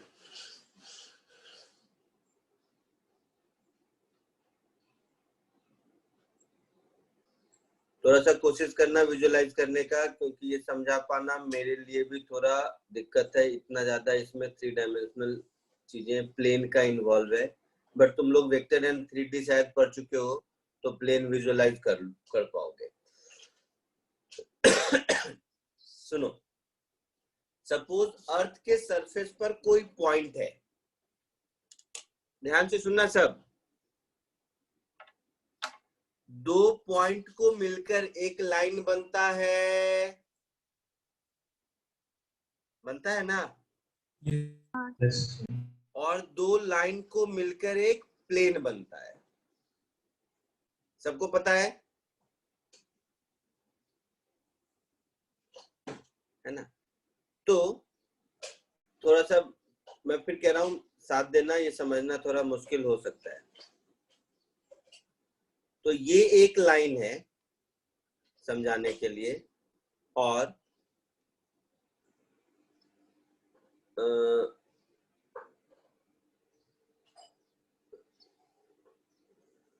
एक मिनट समझाता हूं। जैसे अर्थ का ऐसे समझ लो, अर्थ का ये एक पॉइंट है P, और ये वाला जो लाइन है ये हमारा है अर्थ का वर्टिकल लाइन।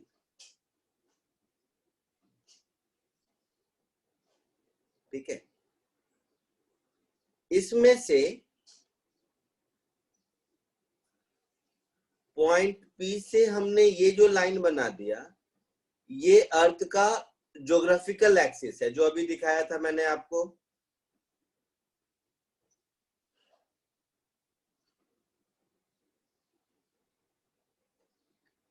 ये अर्थ का ज्योग्राफिकल एक्सिस है, और ये पॉइंट P से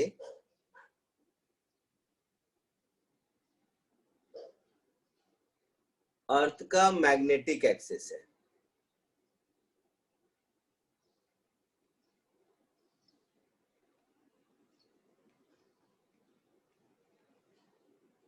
सब लोगों को मैं एक बात बता रहा हूं, ये मत समझो कि ये ज्योग्राफिकल एक्सिस और मैग्नेटिक एक्सिस के बीच का एंगल जो भी डिग्री है 11.5 डिग्री हमेशा रहेगा, ऐसा नहीं है। वो तो सेंटर पर जो मैंने लाइन ज्वाइन किया है वहां पर है। अर्थ के सरफेस के हर पॉइंट पे, समझ रहे हो मैं क्या कह रहा हूं? नहीं, वो एंगल चेंज होता रहता है हर जगह। होगा ना, यही तो विजुअलाइज करो ना थोड़ा सा, ये आपको विजुअलाइज करना है, ये आपको विजुअलाइज करना है। सर क्यों चेंज होगा हर जगह?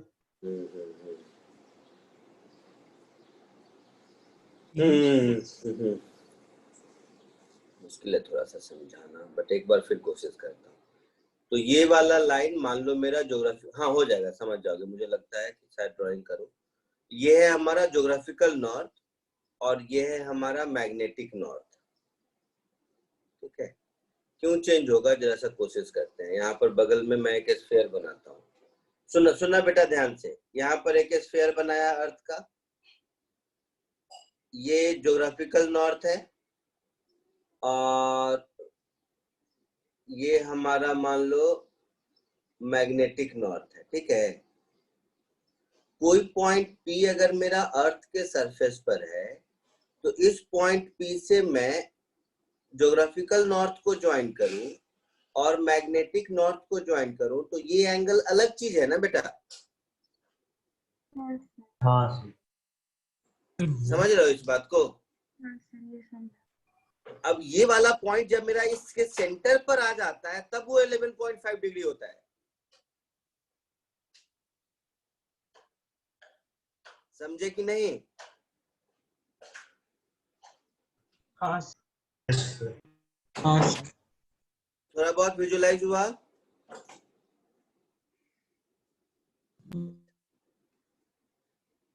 तो सबसे पहले हम ये समझते हैं, दो प्लेन समझते हैं। एक प्लेन जिसको बोलते हैं ज्योग्राफिकल मेरिडियन और एक प्लेन जिसको बोलते हैं मैग्नेटिक मेरिडियन। ज्योग्राफिकल मेरिडियन का मतलब हुआ कि point P geographical north axis,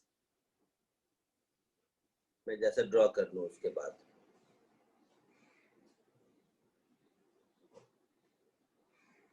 इसमें थोड़ा सा कलर देना, कोई एक कलर डाल देता हूं।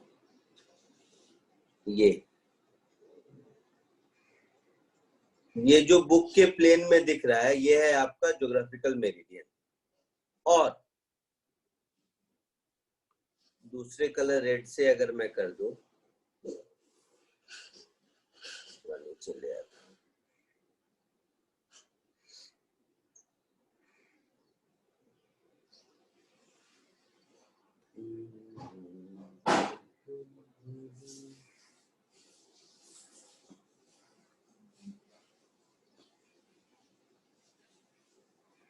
तो ये जो रेड वाला प्लेन है, ये प्लेन कहलाता है मैग्नेटिक मेरिडियन।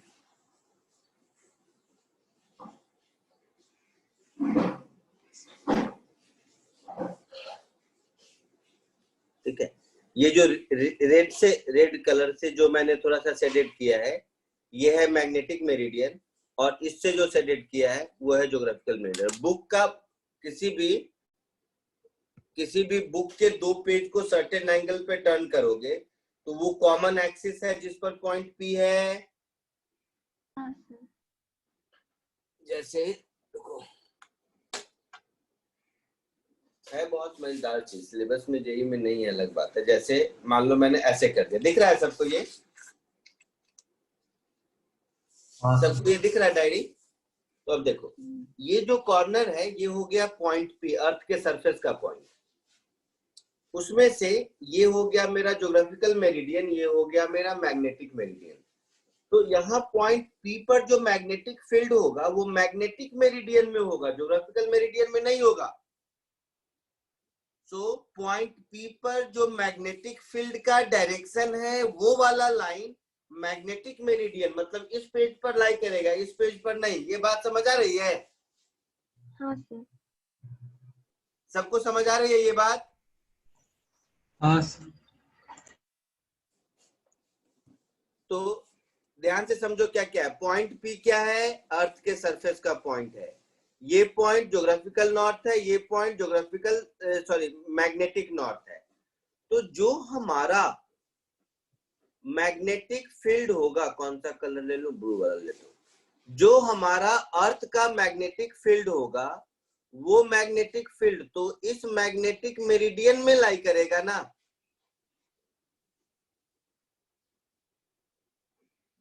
तो ये जो ब्लू से मैंने लाइन ड्रॉ किया है ये हो गया मेरा अर्थ का magnetic field. Clear? Yes sir. कोई दिक्कत किसी को? सो इस अर्थ के मैग्नेटिक फील्ड का दो कंपोनेंट होगा। एक कंपोनेंट ये होगा जो वर्टिकल का डायरेक्शन हो गया, और दूसरा जो हॉरिजॉन्टल कंपोनेंट हो गया वो मैग्नेटिक नॉर्थ की तरफ होगा। तो इसको हम लोग बोलेंगे vertical component of magnetic field, इसको हम लोग बोलेंगे horizontal component of magnetic field. कोई दिक्कत किसी को?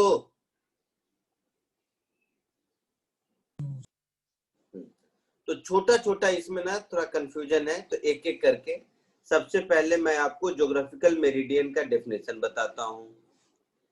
3 पॉइंट अगर मिल गए तो हम एक प्लेन को डिफाइन कर सकते हैं। आप लोग पढ़े होंगे वेक्टर एंड 3D में। Yes sir. 3 पॉइंट से एक प्लेन डिफाइन होता है ना बेटा? हाँ सर। तो ज्योग्राफिकल मेरिडियन जो हमारा प्लेन है, ये प्लेन डिफाइन होगा किस किस पॉइंट से? तो एक तो अर्थ का पॉइंट पी हो गया, और geographical north and south pole हो गया। तो ये 3 पॉइंट मिलाकर जो प्लेन बना वो है मेरा ज्योग्राफिकल मेरिडियन। क्लियर है? पूरा डेफिनेशन नहीं लिखूं तो चलेगा? बोलो। सर लिख दो। पॉइंट पॉइंट पी अर्थ के सरफेस का पॉइंट हो गया, और geographical north and geographical south हो गया। तो ज्योग्राफिकल नॉर्थ साउथ और अर्थ का पॉइंट, ये 3 पॉइंट मिलाकर एक प्लेन बनेगा। हाँ सर। ये प्लेन मेरा हो गया ज्योग्राफिकल मेरिडियन। डाउट है किसी को तो बोलो। नहीं सर समझा। नहीं। हाँ, वेरी गुड। इसी तरह मैग्नेटिक मेरिडियन क्या होगा? पॉइंट पी और magnetic north south. Magnetic meridian हमारा क्या होगा?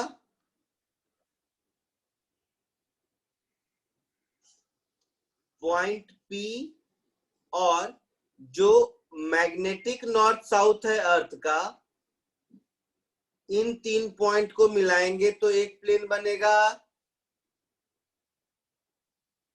ये 2 बात समझ आ गए? बोलिए हाँ या ना। हाँ सर। अच्छा, तो ये जो पॉइंट पी है हमारा, ये तो दोनों प्लेन में है ना? दोनों प्लेन में। तो हर पॉइंट पर जो ये 2 प्लेन बन रहे हैं, इन दोनों प्लेन के बीच के एंगल को डिक्लिनेशन कहते हैं।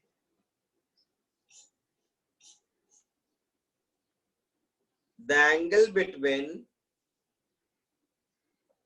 Magnetic meridian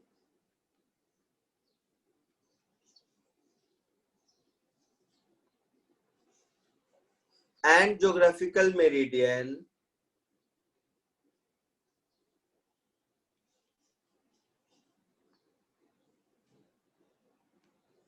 at a point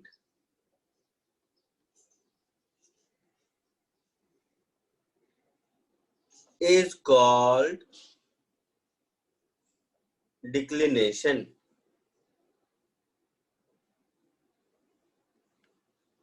तो एंगल ऑफ डिक्लिनेशन में किसी को कोई दिक्कत?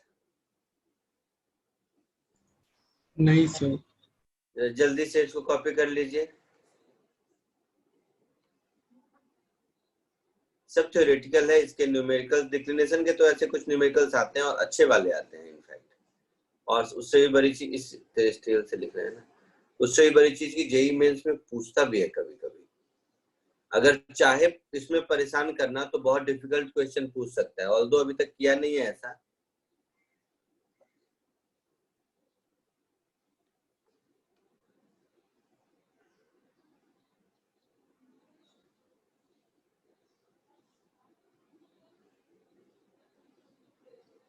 सर तो जो वो BH है, अगर उसका कंपोनेंट्स पता है तो एंगल भी पता हो जाएगा ना? आते हैं उस पर अभी हम आते हैं। पहले इतना BH के अलॉन्ग होता है। क्या बोल रहे हो बेटा? कंपास का जो नीडल होता है वो BH के अलॉन्ग होता है। कंपास का नीडल मैग्नेटिक मेरिडियन में होता है।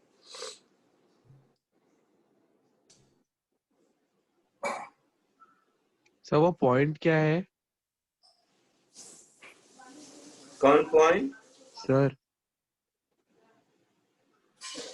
वो आपने लिखा है ना कि angle between magnetic and geographical meridian at a point is, वो क्या लिखा है? डिक्लिनेशन।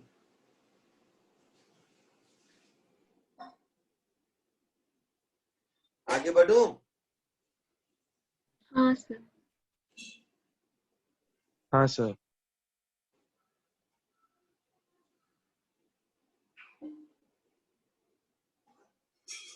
अच्छा,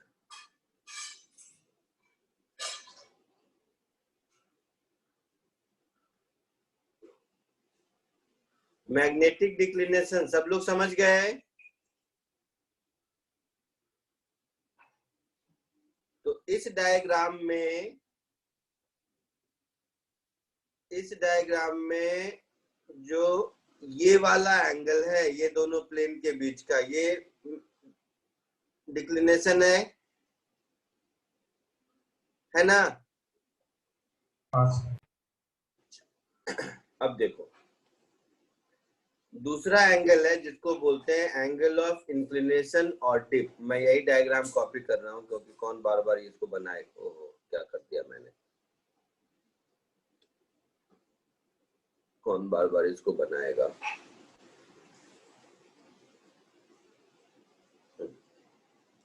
कॉपी कर लिया। तो ये ए पार्ट हम लोग कर रहे थे डिक्लिनेशन। बी पार्ट एक दूसरा कंपोनेंट है अर्थ के मैग्नेटिक फील्ड में जो यूज होता है, जिसको बोलते हैं इंक्लिनेशन और डिप, एक ही बात है।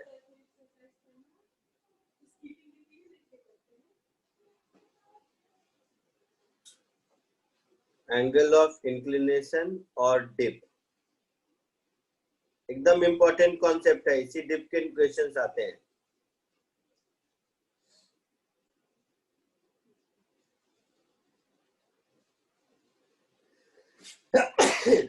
सॉरी,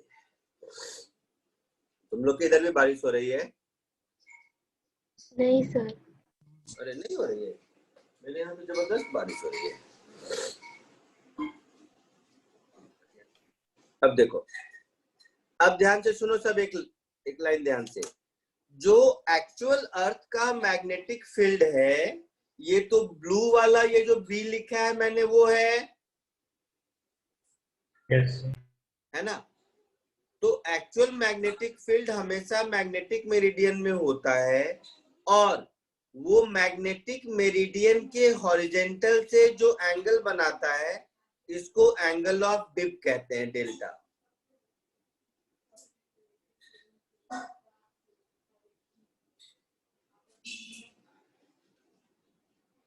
आई बात समझ में?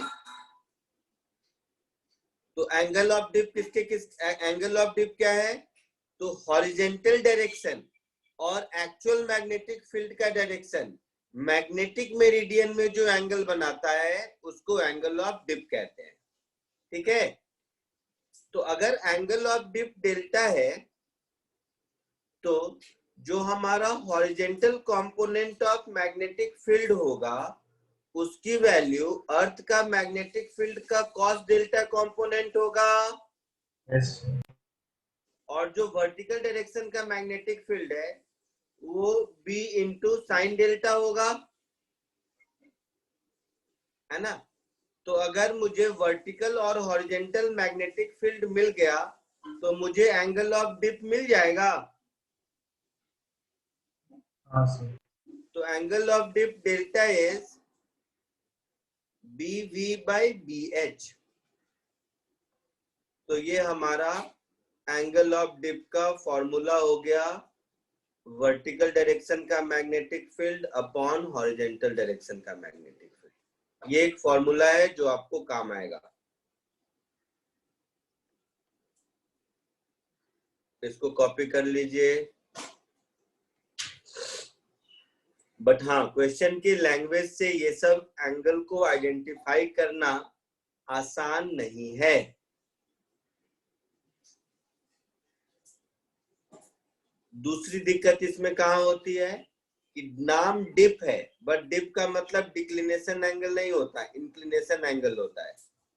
तो एक यहाँ पे थोड़ी सी गड़बड़ी हो जाती है।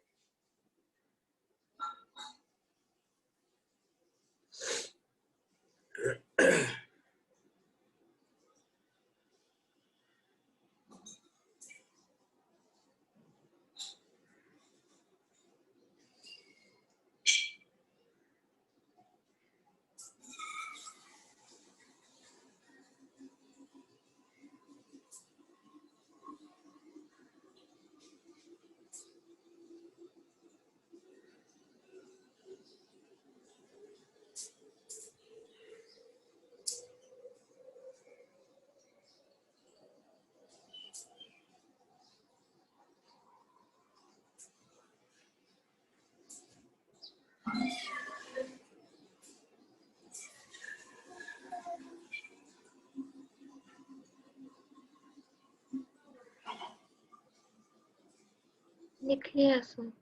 लिख लिए? ठीक।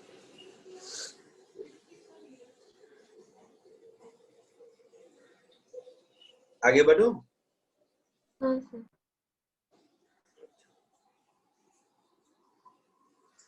मैं चाह रहा था डिप के एक आध क्वेश्चन पहले करा दो, तभी आगे बढ़ो।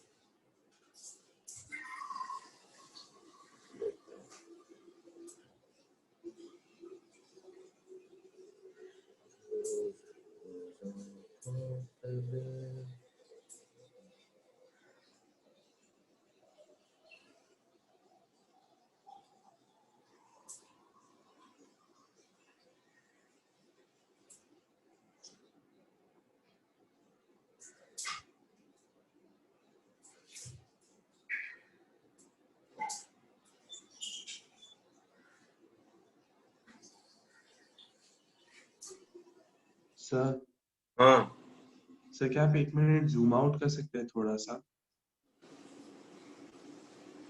मतलब छोटा करूं? हाँ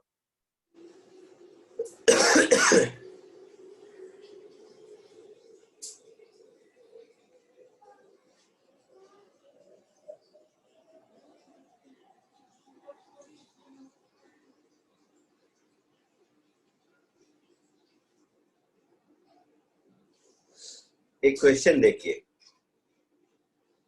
ये बार मैग्नेट से रिलेटेड क्वेश्चन है और अर्थ का मैग्नेटिक फील्ड मिला के। एक बार देखिए, कर पाते हैं तो अच्छा है। हो गया सुतीर्थ? तो मैं स्क्रीनशॉट ले लूंगा। वो डिस्कनेक्ट हो गया था मेरा नेट, तो इसलिए मैं छूट गया था थोड़ा। एक बार जरा इस क्वेश्चन को कोशिश करो तो सॉल्व करने का आप लोग। न्यूट्रल पॉइंट का मतलब समझते हो ना, जहां पर मैग्नेटिक फील्ड 0 है।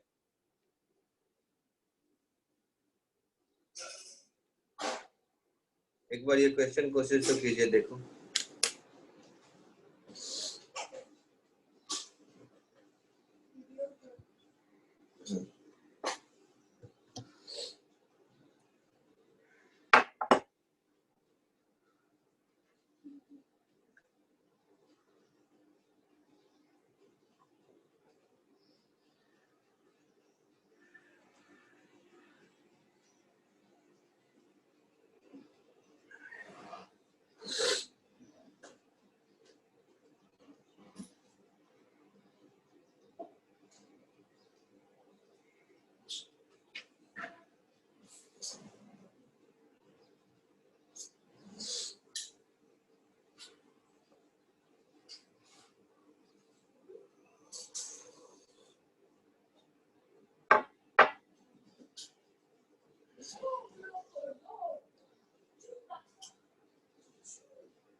Sir 2.2 into 10 raised to minus 5. Answer लिखता हूँ बेटा।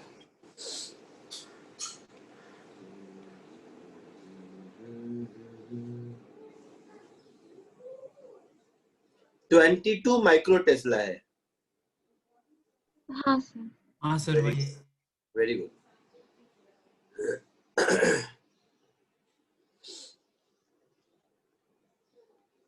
सबको आ गया? तो 2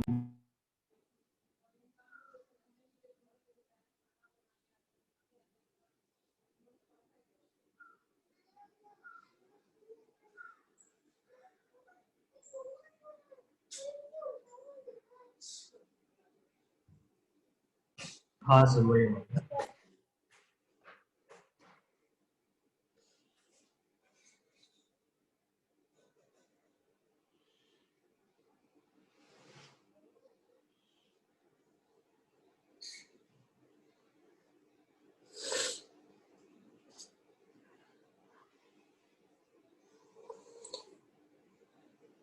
सबको आ गया या बताने की जरूरत है? सर नहीं आया। नहीं आया? चलो फटाक से देख लो जिसको नहीं आया। वैल्यूज देखते रहना तुम, मैं ऐसे सॉल्व करता हूँ। वैल्यू अपना तुम पुट करते रहना बाद में। कुछ ऐसा था कि एक बार मैग्नेट है जिसका साउथ पोल टेबल पर है, ऐसा बोला है ना बेटा? हाँ सर। तो ये इसका साउथ पोल हो गया और ये इसका नॉर्थ पोल हो गया और ये मेरा टेबल हो गया। ठीक है, तो टेबल के किसी पॉइंट पर अगर हम मैग्नेटिक फील्ड देखेंगे तो इस नॉर्थ पोल का इधर होगा पॉजिटिव, होगा साउथ पोल का इधर होगा कहीं, होगा? बोलो। हाँ सर। और अर्थ के मैग्नेटिक फील्ड का हॉरिजेंटल कंपोनेंट इधर होगा। तो न्यूट्रल पॉइंट का मतलब हुआ कि ये बी एस इसको बैलेंस करेगा, यही मतलब हुआ न्यूट्रल पॉइंट का।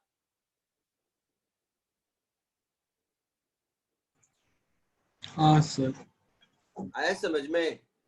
हाँ सर आया। तो क्या डिस्टेंस क्या निकालना था मुझे? मैंने देखा नहीं क्वेश्चन में। फाइंड, अच्छा वो डिस्टेंस तो दिया ही हुआ है। अर्थ का हॉरिजेंटल कंपोनेंट चाहिए मुझे ना, तो मुझे अगर अर्थ का हॉरिजेंटल कंपोनेंट चाहिए तो ये एंगल थीटा ज्योमेट्री से मिल जाएगा। इस डिस्टेंस को कुछ नाम दे दो, डी पकड़ लो। इस लेंथ को कुछ नाम दे दो, 12 पकड़ लो।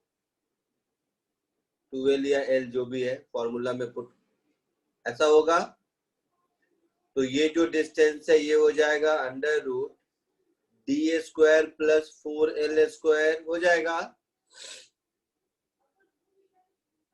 हो जाएगा। हाँ सर।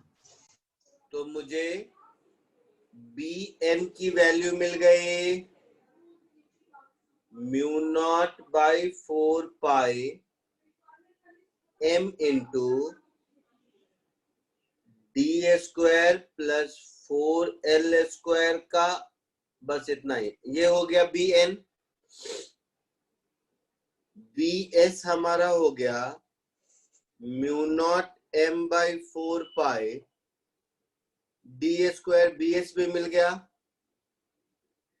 और हमारा जो बी एच होगा वो बी एच कितना होगा?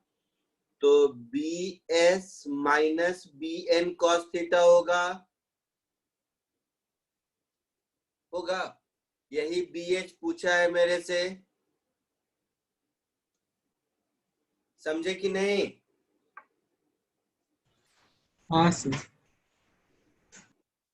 वैल्यूज पुट करके आंसर ले आओगे या मैं कर दूं? हो जाएगा सर। हो जाएगा। बाकी जिसका हुआ उन लोगों ने भी ऐसे ही किया था या कुछ और किया था? सेम। हाँ सर सेम। सेम किया था, ठीक है। तो एक और क्वेश्चन कीजिए।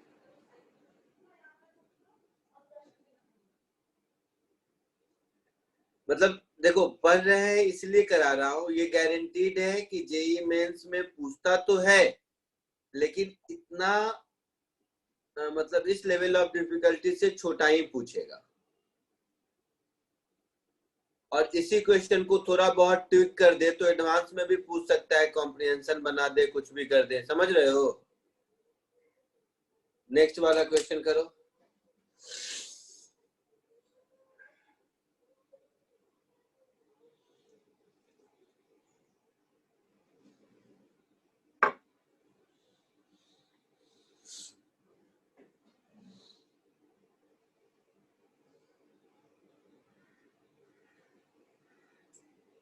देखो इधर थोड़ा सा इसके लैंग्वेज को समझिए सब लोग। क्वेश्चन में बोला है कि अर्थ को आप एक मैग्नेटिक डाइपोल ले लीजिए, ऐसा बोला है। बोलिए।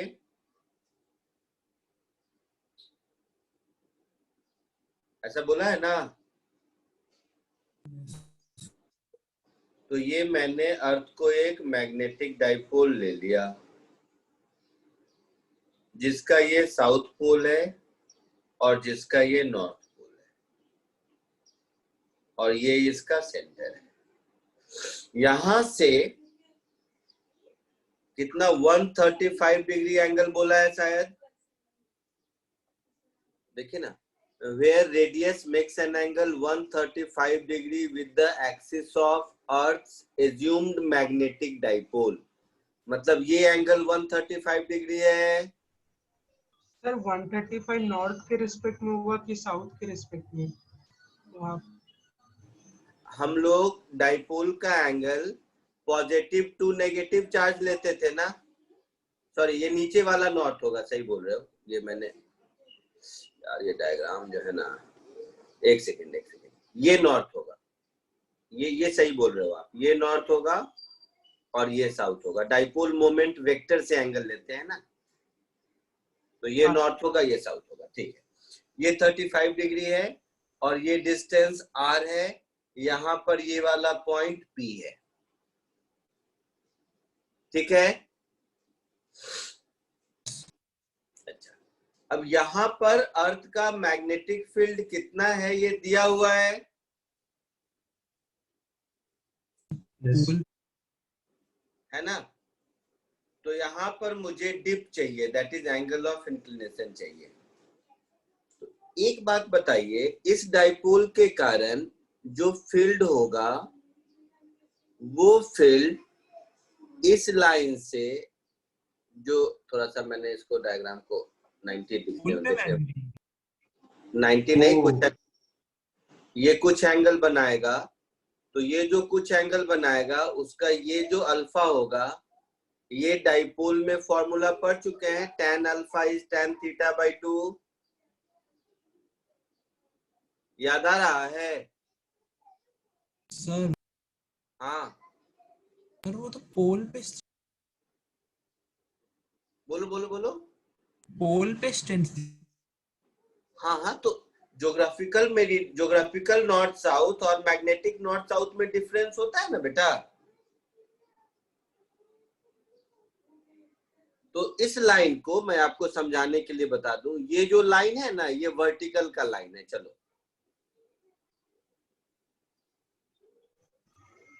ये जो लाइन दिख रहा है ये वर्टिकल है। अब ये पॉइंट P पोल समझ आ रहा है?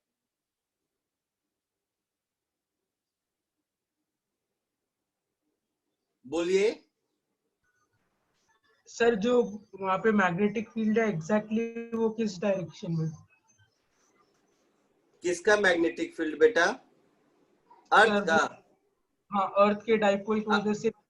हाँ, कहाँ पे है? हाँ, वो अल्फा पे है, वही तो दिखाया मैं।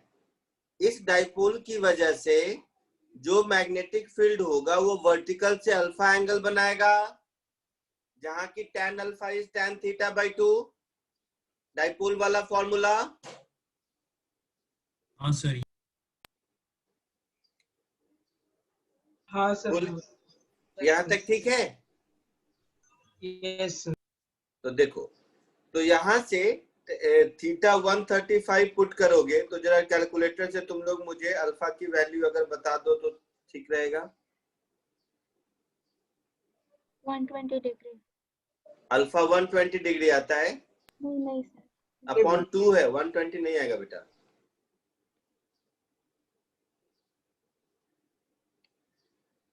सर वो डायरेक्शन क्या बोल रहे हैं? नॉर्थ की तरफ जाना। एक मिनट, नॉर्थ साउथ पे आते हैं। एंगल अभी आ जाएगा तो आपको दिख जाएगा, वो नॉर्थ साउथ अभी तुरंत दिख जाएगा। अल्फा जैसे ही आ गया आपको दिख जाएगा, मैं बता रहा हूँ ना। अल्फा खाली मुझे बताओ फॉर्मूला में पुट करके क्या आता है। -26 डिग्री। हाँ सर, -26.5 डिग्री। माइनस में आया ना? अच्छा, हाँ ये यही सिखा रहा था मैं। तो अल्फा आ गया मेरा +153 डिग्री हो गया, या 54 हो गया। 26 अगर है तो 153 डिग्री हो गया, है ना? तो सौम्यदीप जो पूछ रहे थे, तुम देखो अल्फा 153 आ गया तो दिख गया ना डायरेक्शन किधर हो गया। ठीक है सर। आया समझ में? सौम्यदीप कंफ्यूजन क्लियर हुआ क्या? नो यस क्या बोला, नहीं सुना? हाँ सर। हाँ हाँ ठीक है। तो इस मैं तो इन जनरल अल्फा बनाया ना, अल्फा का वैल्यू आएगा तो पता चलेगा कि ये तो इधर हो गया, तो इसका कंपोनेंट इधर और इधर होगा ना। इस डायग्राम में दिख रहा है इधर, ठीक है? अब यहां पर जो हम b की वैल्यू निकालेंगे, वो b की वैल्यू कितनी होगी?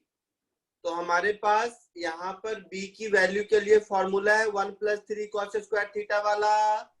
हाँ सर।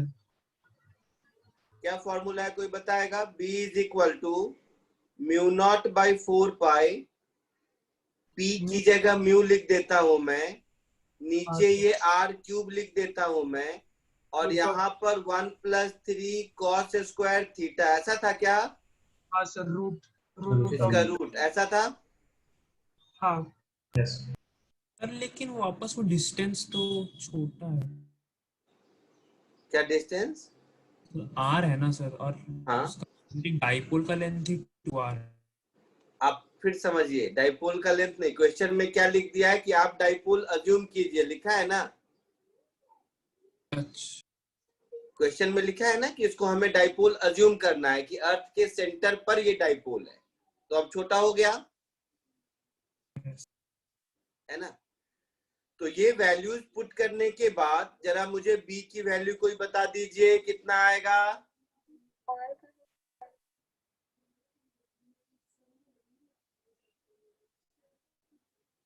वैल्यू पुट करके जल्दी से b का वैल्यू बता दीजिए, फिर देखिए आपका क्वेश्चन सॉल्व हो गया।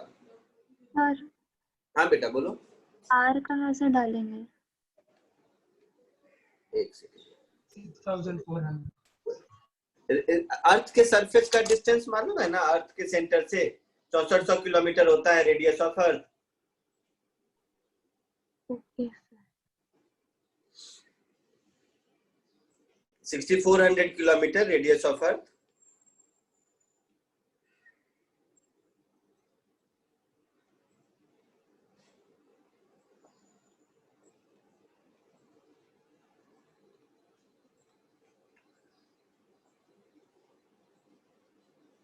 थोड़ा सा विजुअलाइजेशन इसमें और बचा है, तो एक बार ये कर लो फिर बताता हूँ।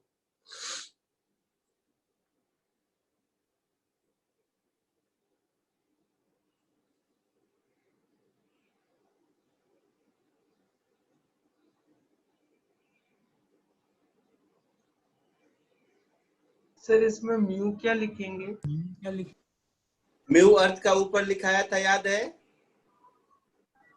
हाँ सर, वो पोल पे गिवन था, बट यहाँ पे म्यू क्या लिखेंगे?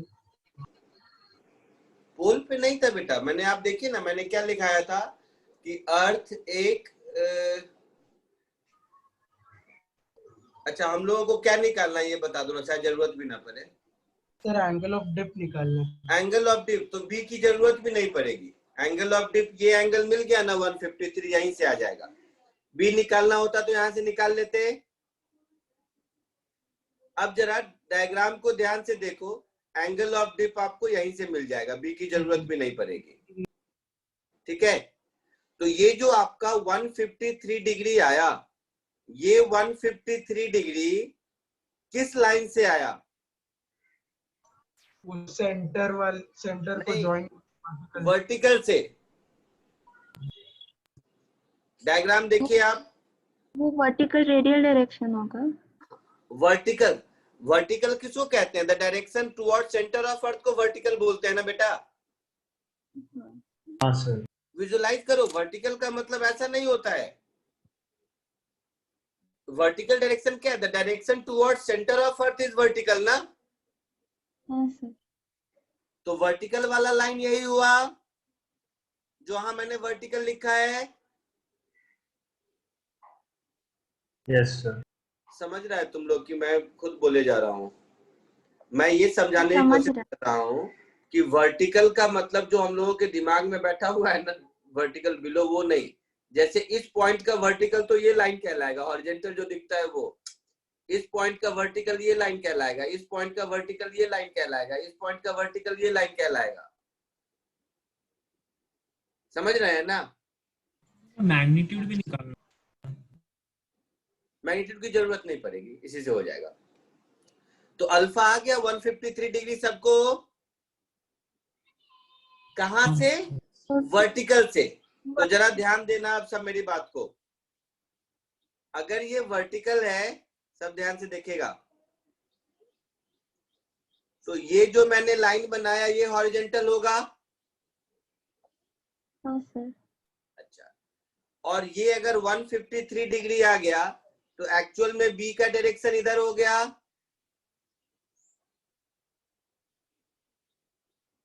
हो गया? हो गया? हाँ सर। तो ये पूरा 153 में से 90 चला गया, तो ये कितना बचा? 63। कितना बचा? 63। 63 डिग्री बचा। तो ये मेरा बचा 63 डिग्री। फिर मैं बता रहा हूं, ध्यान से सुनो। ये 63 डिग्री एंगल किधर से बनाया? हॉरिजॉन्टल।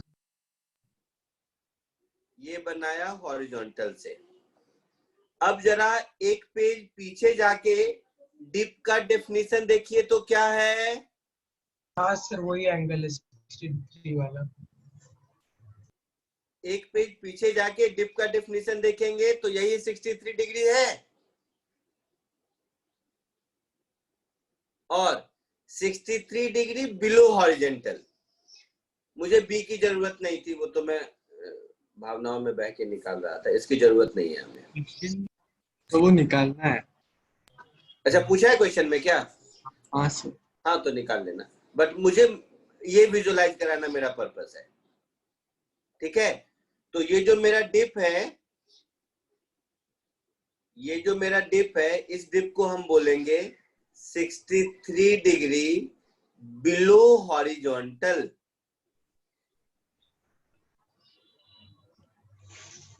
अच्छा, ये बिलो हॉरिजॉन्टल और एबव हॉरिजॉन्टल, अगर तुम लोग सही से बताना जो मैं पूछ रहा हूँ। कंपास बॉक्स देखा है कभी ध्यान से? हाँ सर। तो कंपास बॉक्स को ध्यान से देखोगे तो उसका जो निडल होता है ना, वो ऐसे ऐसे थरथराता रहता है। हाँ सर। है ना? और उसमें दो तरह का मूवमेंट देखोगे। अगर आप मेरी बात समझ रहे हो तो उसमें दो तरह का मूवमेंट देखोगे। एक ऐसे ऐसे थरथराता है और एक ऊपर नीचे भी थरथराता है। हाँ सर, देखा है। ध्यान दिया है? दोनों डायरेक्शन में हिलता है। नहीं, ऊपर नीचे ऐसे ऐसे। हाँ है सर, मेरे पास देखा है उसका। तो ये जो ऊपर नीचे थरथराता है ना, देखोगे ये सीधे लाइन से थोड़ा सा नीचे रहता है, यही डिप है। समझे कुछ? वही होता है डिप। हाँ, ये पेपर पे ऐसा दिख रहा है बुक में, बट उसका कम एक्चुअल होता है फिर, क्या बोल रहे हैं? काफी कम है फिर, उसका क्या? डिप बहुत कम होता है। अरे वो आपको नहीं समझ आता, आपको लगता है आपके हॉरिजॉन्टल का वो लाइन है। छोड़ो उस डिप को, तुम छोड़ो, मारो गोली। ये समझ आया 63 डिग्री बिलो हॉरिजॉन्टल, बिलो समझा? अच्छा, बिलो तो देखा है ना कि वो लाइन से थोड़ा नीचे ऐसे झुक जाता है। हाँ सर। हाँ बिलो सर। वर्ड समझो, वैल्यू को मारो गोली। तो ये हुआ 63 डिग्री बिलो हॉरिजॉन्टल। कोई डाउट किसी को डिप विजुअलाइज करने में? नहीं सर। मैं फिर कह रहा हूं, इस लेवल ऑफ डिफिकल्टी के क्वेश्चन नहीं पूछे जाएंगे, लेकिन जेई एडवांस में थोड़ा सा अगर ट्विक कर दे, डिप का डेफिनेशन कॉम्प्रिहेंशन में लिख दे और ऐसा क्वेश्चन पूछ दे, तो ये सब काम आपका चलेगा। ठीक है, चलिए आज के लिए इतना ही। अगले लेक्चर में एक लेक्चर और लगेगा मुझे मैग्नेटिक प्रॉपर्टीज ऑफ मैटर के लिए, फिर ये खत्म हो जाएगा। ये नोट्स मैं भेज देता हूं, जरा सा इसको अच्छे से कॉपी कर लेना। ठीक है, ठीक है सर। चलिए हाँ। बाय। Thank you sir. या वेलकम।